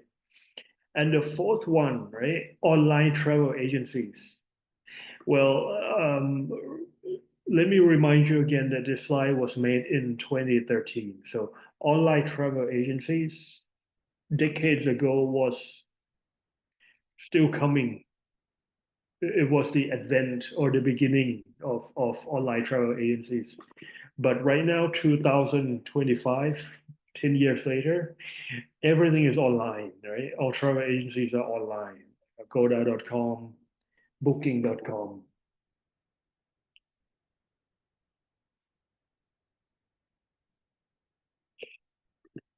Okay, so before we move on to these couple slides, right, daily procedures. So I want you to take a look at this slide.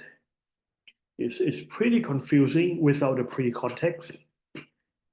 Pre-context means you need a pre-knowledge or like pre-understanding in order to understand this slide, and this slide, and this slide, this and this, right? 1, 2, 3, 4, 5. 5 of these slides are very hard to understand if you don't have the pre-context. So I'm going to explain the pre-context to you in this slide, okay? Okay, let's begin. First of all, you need to understand basic business transaction. You need to understand basic business transaction. Transaction means when the goods and the money gets exchanged or change hands. That's called a transaction. So basic business transaction. Number one, the first thing that is going to happen between the buyer and the seller is called inquiry, right? You can also call it inquiry. It's the same thing, right? It's just one is British and the other one is American. I don't remember which is which, right? But they're the same thing. Right? To make an inquiry or to make an inquiry, or you can say to inquire. To inquire or to inquire. Basically, it means to ask for product or service information. To ask for product or service information.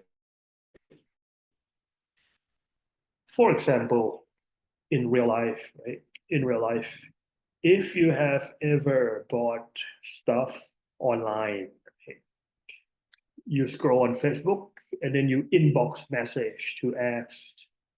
Let's say you found yourself upon a pair of dress or t-shirts or shirts or whatever it is, and then you message inbox ขอรายละเอียดด้วย I want to inquire about this product. What colors do you have? What size do you have? If I buy 2 or 3, can you give me a discount? When can the products be delivered? Blah, blah, blah, blah, blah. This is called to inquire or to inquire about products and service, right? As simple as that. You ask around for information before you make decisions.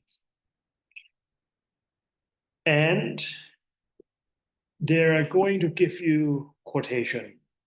Quotation means to give you the price. To give you the price. They give you the price and then maybe it's not finalized yet. You might ask them back, okay, they give you the price. For example, oh, this t-shirt is 200 baht per one t-shirt. And then you ask, oh, what size is it? When can it be delivered? Blah, blah, blah. If I buy 3 t-shirts, right? 200, 200, 200, 600, can you give me a discount? So this process of inquiry and quotation can start over again, over and over and over again, until the price and the product is finalized. When it's finalized, they will give you an invoice. Invoice เวลาซื้อขายออนไลน์ invoice คนขายจะบอกว่า ขออนุญาตสรุปยอดนะคะเวลาเขา message มาว่าขออนุญาตสรุปยอดนะคะ may I give you the summary of your order that's the informal way of saying I'm gonna give you the invoice, all right? I'm gonna give you the invoice. So when you're okay with the invoice, then you give them the money, right? You transfer them the money, and then they give you the receipt. But if you transfer them the money, the receipt right now is automatic. Receipt ตอนนี้คือใบ slip, bank slip, bank slip ก็คือ receipt นะครับเป็นหลักฐานว่าโอนเงินแล้ว แต่สมัยก่อน 10 years 20 years ago we don't have money transfer. We don't have money transfer. We don't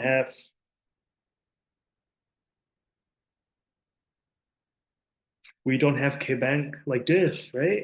We don't have K-Bank like this. So เวลาโอนเงินให้ผ่านทางบัญชี or you pay them the money, then they have to write เขียนว่าบินเงินสดคือ cash receipt. cash receipt แปลว่าได้รับเงินแล้วเท่านี้ แล้วก็มีไซน์มีลายเซ็นคนที่ได้รับเงินแล้ว เป็นหลักฐานของกฎหมายว่า เราได้จ่ายเงินไปแล้วนะเขาได้รับเงินแล้วนะครับ so 1 2 3 4 these 4 basic business transactions you need to understand, right? The second thing that you need to understand is the transactions, the time, the dimensions of a transaction can be daily, monthly, daily, and then weekly, and then monthly, right? For example, if you open a coffee shop, suppose you own a coffee shop, right? So daily, right, you might be able to sell your coffee from 7 to 9 a.m. and then again during lunch from 11:30 to 12 to 14 to 2 p.m. 1400, and then that's it. And all the transactions that you sell during that time in a day, you compile it. And at the end of the day, you look at how much money you make per day, right? So that's daily transactions compiled together. Combine mean combine together. So every day, right? Every day, Monday, Tuesday, Wednesday, Thursday, Friday, you combine it together. But then on a daily basis, you might have days that you sell more than other days. So let's say if you sell coffee Monday to Friday, right? Can you take a guess what would be the day that would make the most sale?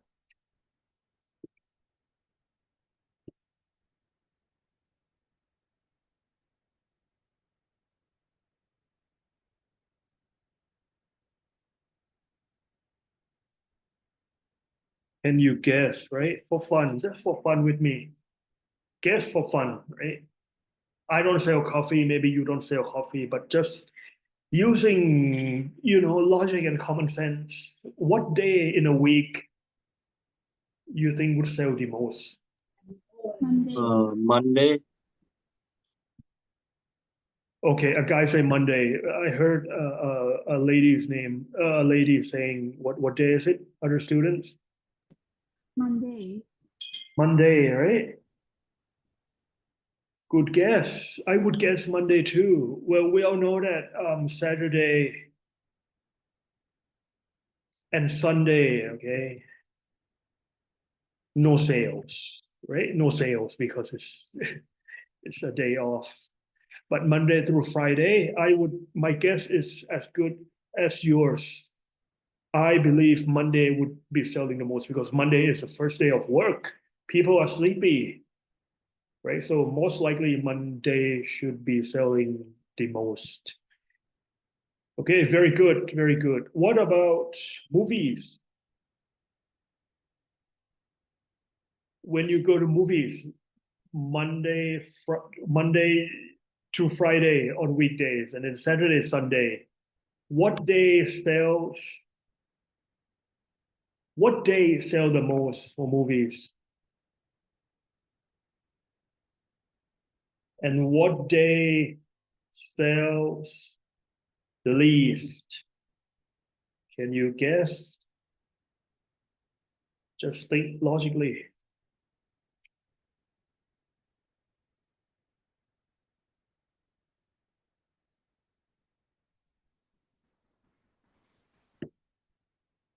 Movies, what day sell the most? What day sells the most?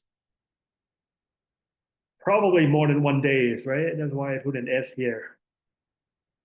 Come on, guys. What day sells the most?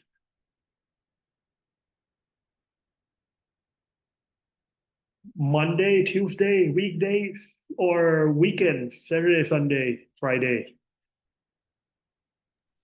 Very Weekend. Weekends, right? Yeah. Weekends probably sell more than weekdays, right? Oh,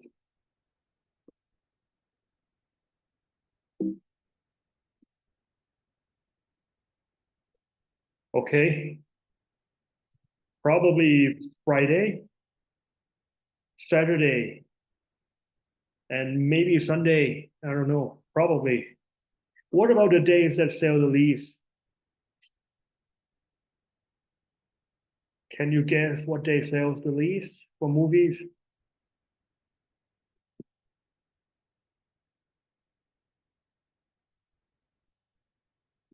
It's the day that is the cheapest. They have promotion. Promotion day. What day do they have? Do movies have promotion?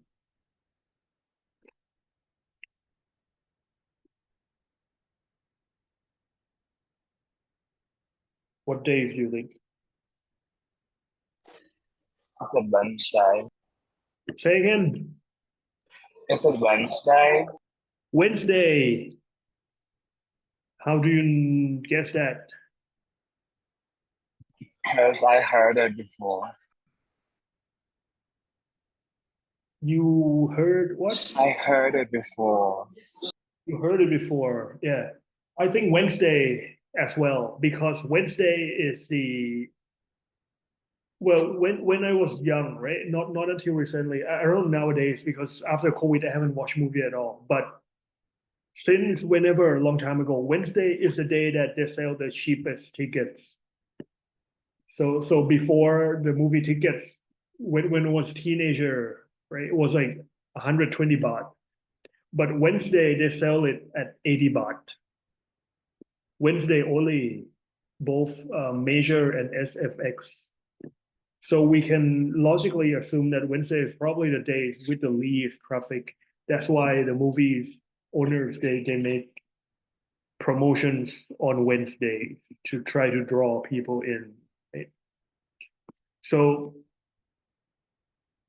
same for all types of business, right? Hotels, restaurants, etc., etc. You got to collect data, daily data, and understand when do you sell a lot and when the traffic is low, right? You compile it and then you get a weekly sales. Combine all 7 days, you get a weekly sales. Combine 4 weeks and then you get a monthly sales. So week 1 to week 4.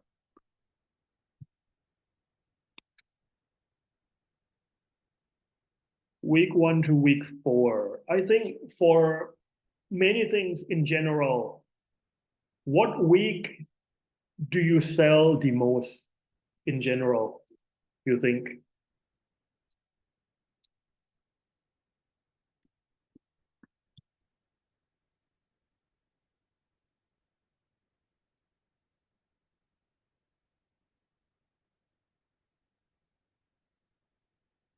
What week do you think people buy the most? Week 1, week 2, week 3, or week 4? Week 1, Week 1. Why do you think that is? people just getting their paycheck. Very good. Very good. People just got paid from their monthly salary, right? For office workers. So presumably week 1 is probably the day that people spend the most on. Right? Very good. Okay, what about monthly? When you take a look at monthly for hotels and resort.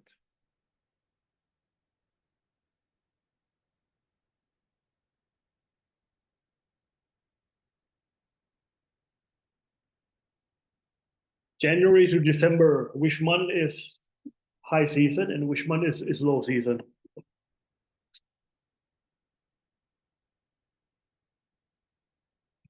Well, in Thailand, that is. Which month is high season? Which month is low season? Do you know?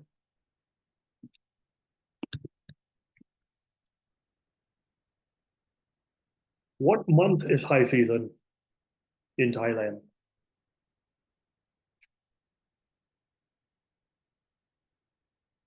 I think it's around February. February month. Around what? February. February. month. Probably. I don't know. Very good. February is in high season, right? What other months is high season?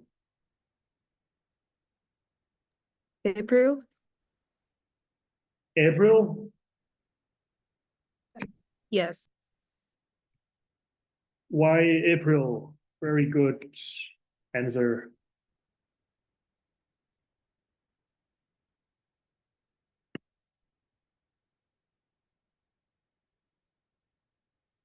Because April has what?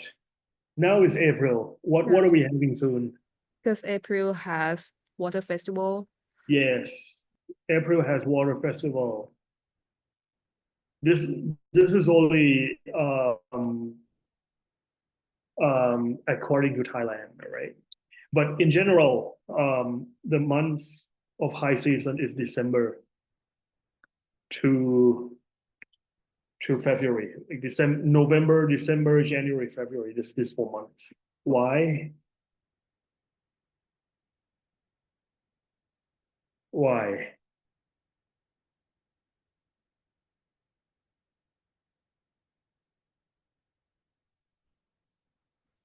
Why December and January?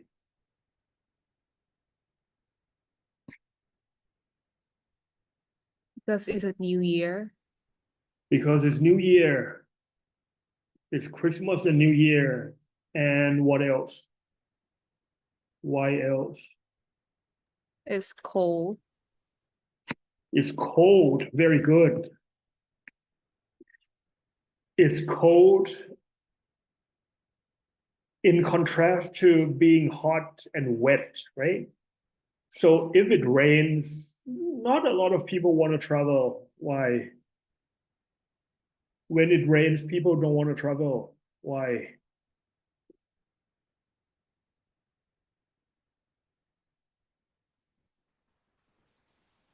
In rainy season, no one wants to travel if they don't have to. Why? Why?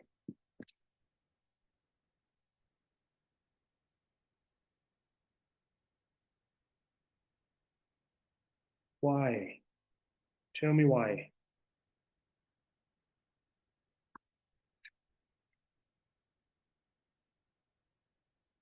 Think logically. Why people don't travel in rainy season?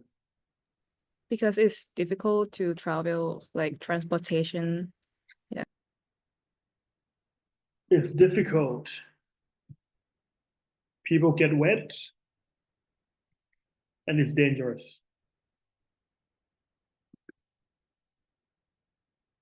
right? If it's rainy season, I don't, I, I have a, I have a wife and kids. I don't know, I do not want to drive on the roads in rainy season outside Bangkok because the roads can get slippery and it's dangerous, right? You get to the airport, you might get soaked wet if you want to travel by plane. People fear that airplanes when they land, if it's raining, it's storm in the sky, it's dangerous. When they land, you know, if the airport rail is slippery and it's dangerous. If you travel to the beach, you're on a ship, you travel by boat and it rains, you risk getting into a storm. It's dangerous. Basically, people avoid traveling in rainy season for all reasons, right? What about summer? Summer, yeah, people go to the beach, but then again, summer is just, you know, when it's hot, people want to stay home and turn on their air conditioner, turn on their air conditioners or air conditioning system. No energy to travel when it's hot. So yes, high season, when it's cold, most appropriate, most suitable for people to travel, right? That's the first reason. The second reason is December. December.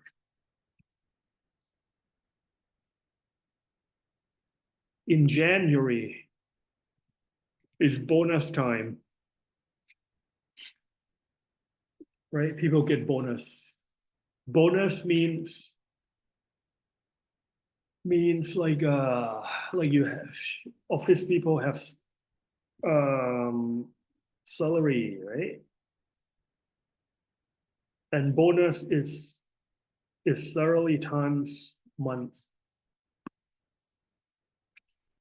Times month. So it's a big amount of money. Or for example, if your salary is 20,000 baht per month, right?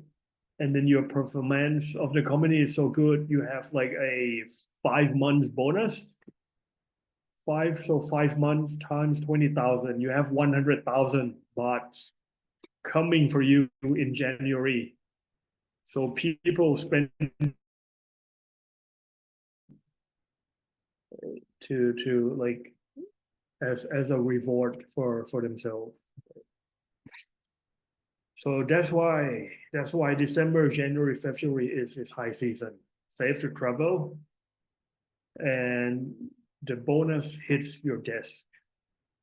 Okay. So, which means if you are a hotel, right, and you want to compare your performance, hotel's performance, your sales performance.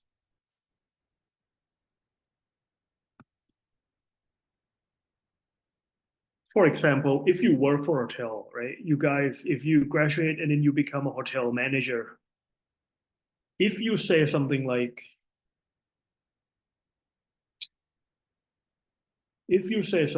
oh, this year, January is better than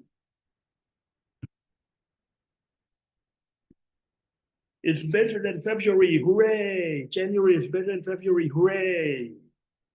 That might be a bad sentence to say because logically, January is supposed to be better than February, right? For example, I'm just saying, right? Might not be a fact, but most of the time, that's always the case. Because in January, people just get their bonus and then maybe they travel December to January. But February, they have to go back to work. So when you say like, hey, January is better than February, of course, January has to be better than February every year. That would be a silly statement for you to say. There's nothing insightful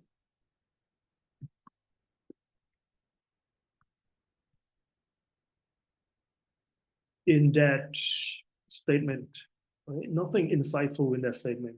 Don't say that. It's normal. It's normal. It's just like you're saying that, hey, we're selling coffee at 8 a.m. more than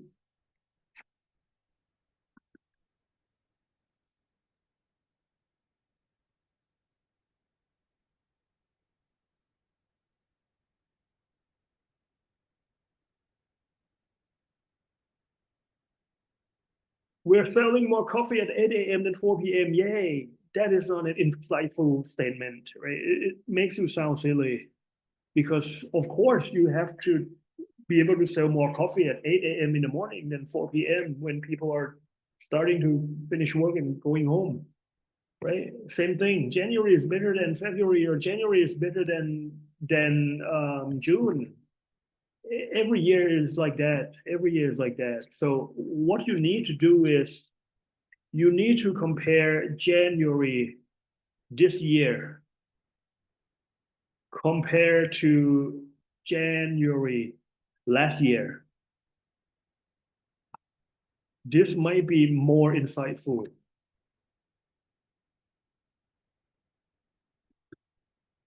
So if you look at the sales data of a hotel in January this year compared to Jan last year, it's more insightful. It's more insightful. If January this year is less than January last year, you need to figure out why. Maybe something is wrong with your hotel. Maybe last year, customers were not very satisfied and they started talking. So less customers come to your hotel this year. I don't know. You have to figure it out, right? This is called month on month, right? Month on month, or MOM. Month on month. You compare this month of this year to the same month of last year to try to get insightful data. Right? And aside from months, you also have to compare it quarterly. So the first quarter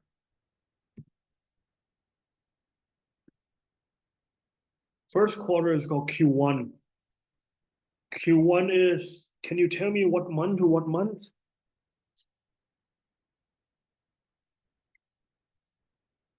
Do you know what quarter? So in a year, there are 4 quarters, right? Quarter 1 is what month to what month? Can you guys look it up and tell me now? If you don't know, you can To Google it. April, Say again. January to April. January to April, yes. Is January to March 31st? Yes. Is January 1st to March 31st. Yeah, in a sense, yeah, it's January to April. And then Q2, second quarter would be what? April 1st to what?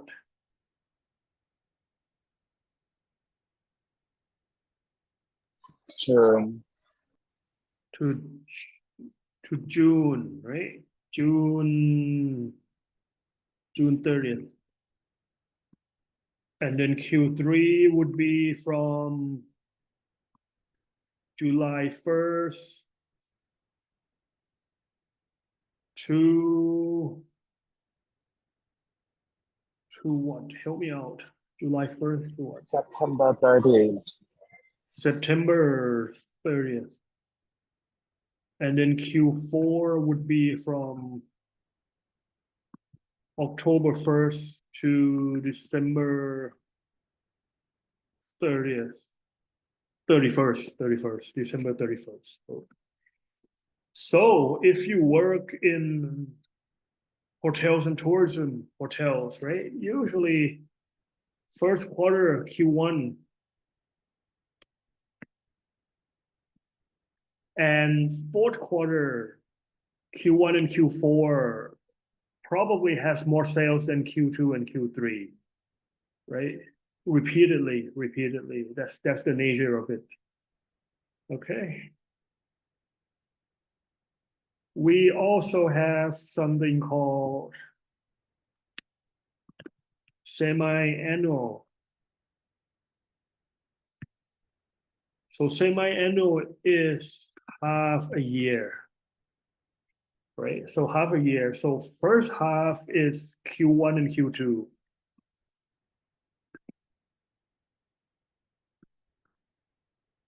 Plus first half is Q1 plus Q2, right? And second half is Q2, Q3 plus Q4. And this is data analysis. Data analysis, you have to collect the data, the sales, whatever it is, and analyze, see if the data can give you something insightful for you to decide and make decisions about your business. So all this data in different times and dimensions give you insights.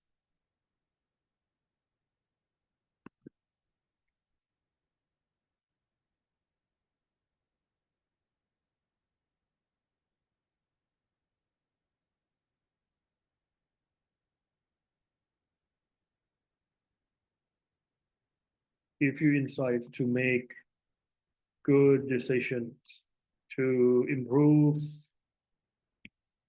your business. No matter what business you are, right? You need to know that, okay, is,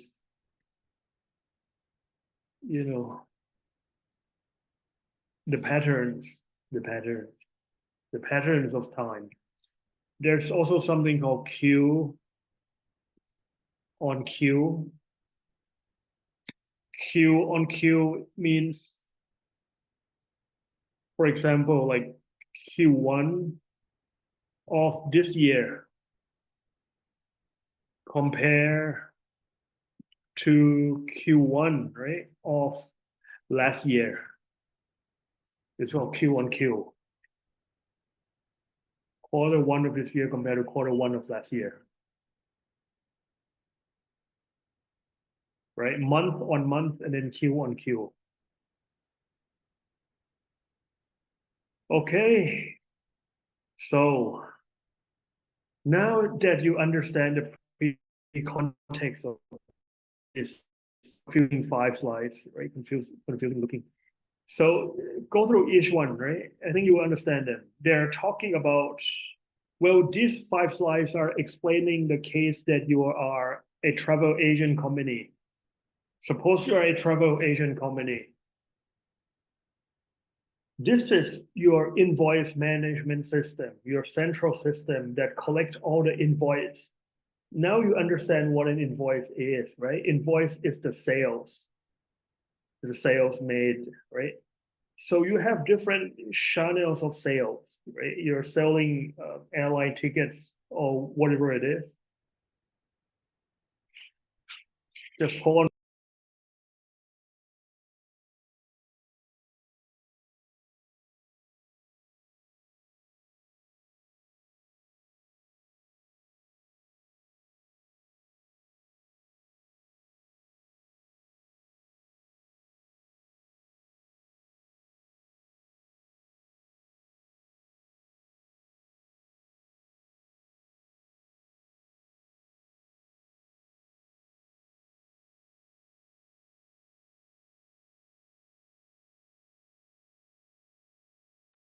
Okay, sorry about that. So invoice management system is your central system. How do you sell, right? All these red boxes, 4 red boxes are different marketing channel. The red boxes are different marketing or sales channels, right? So for example, you might sell through your head office. You might sell through a call center. You have staff and calling people to try to make sales. You might have branch office at certain department stores, right? You have branch office at Central, Bang Na, at the mall, M Quartier, Emporium, wherever it is. Right? And then you might have outside sales. Outside sales mean you have a sales, you hire a sales, and then the sales go outside to make appointment with other customers, with corporate customers, for example, to try to sell holiday tickets or hotel tickets. All those sales from different marketing channels come collected through your invoice management system.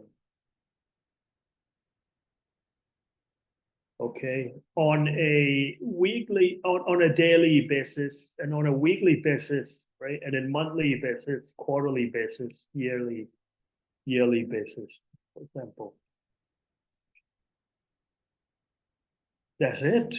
And then every month as a manager, you have to do closing procedure. You have to reconcile all the sales. For the accounting system, generating the journal entries or the journal entries of sales, right? And then closing post invoice to prevent any further entry. So 1 month, month per month. It's basically just sales and accounting system.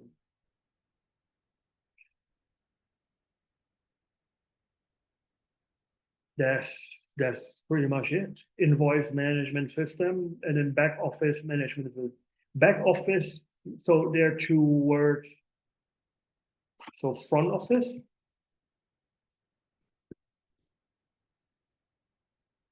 and then back office. Front office means the part of your business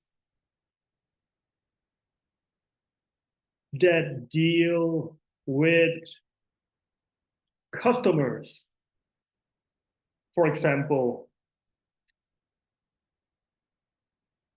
sales representative.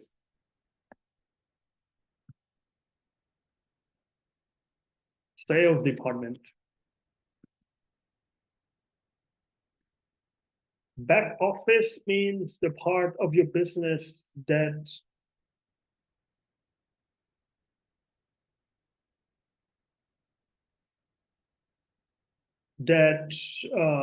does not deal with customers. For example, accounting, finance, and HR, human resource, right? They don't no contact with customers. That's just the meaning of front office and back office. Okay.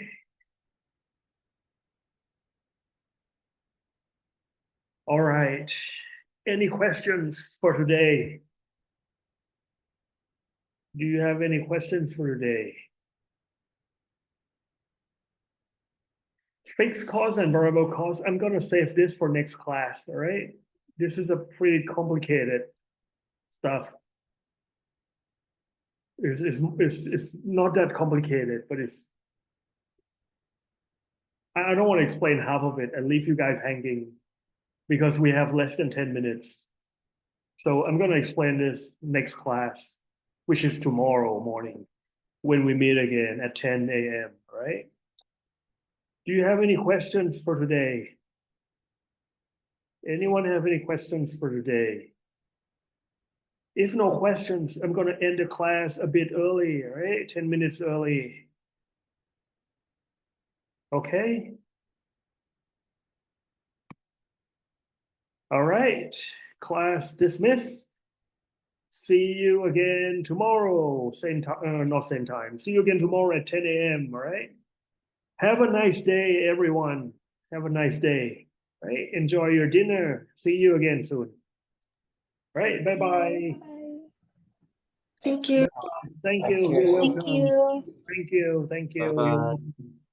See you again. Bye-bye. Bye-bye.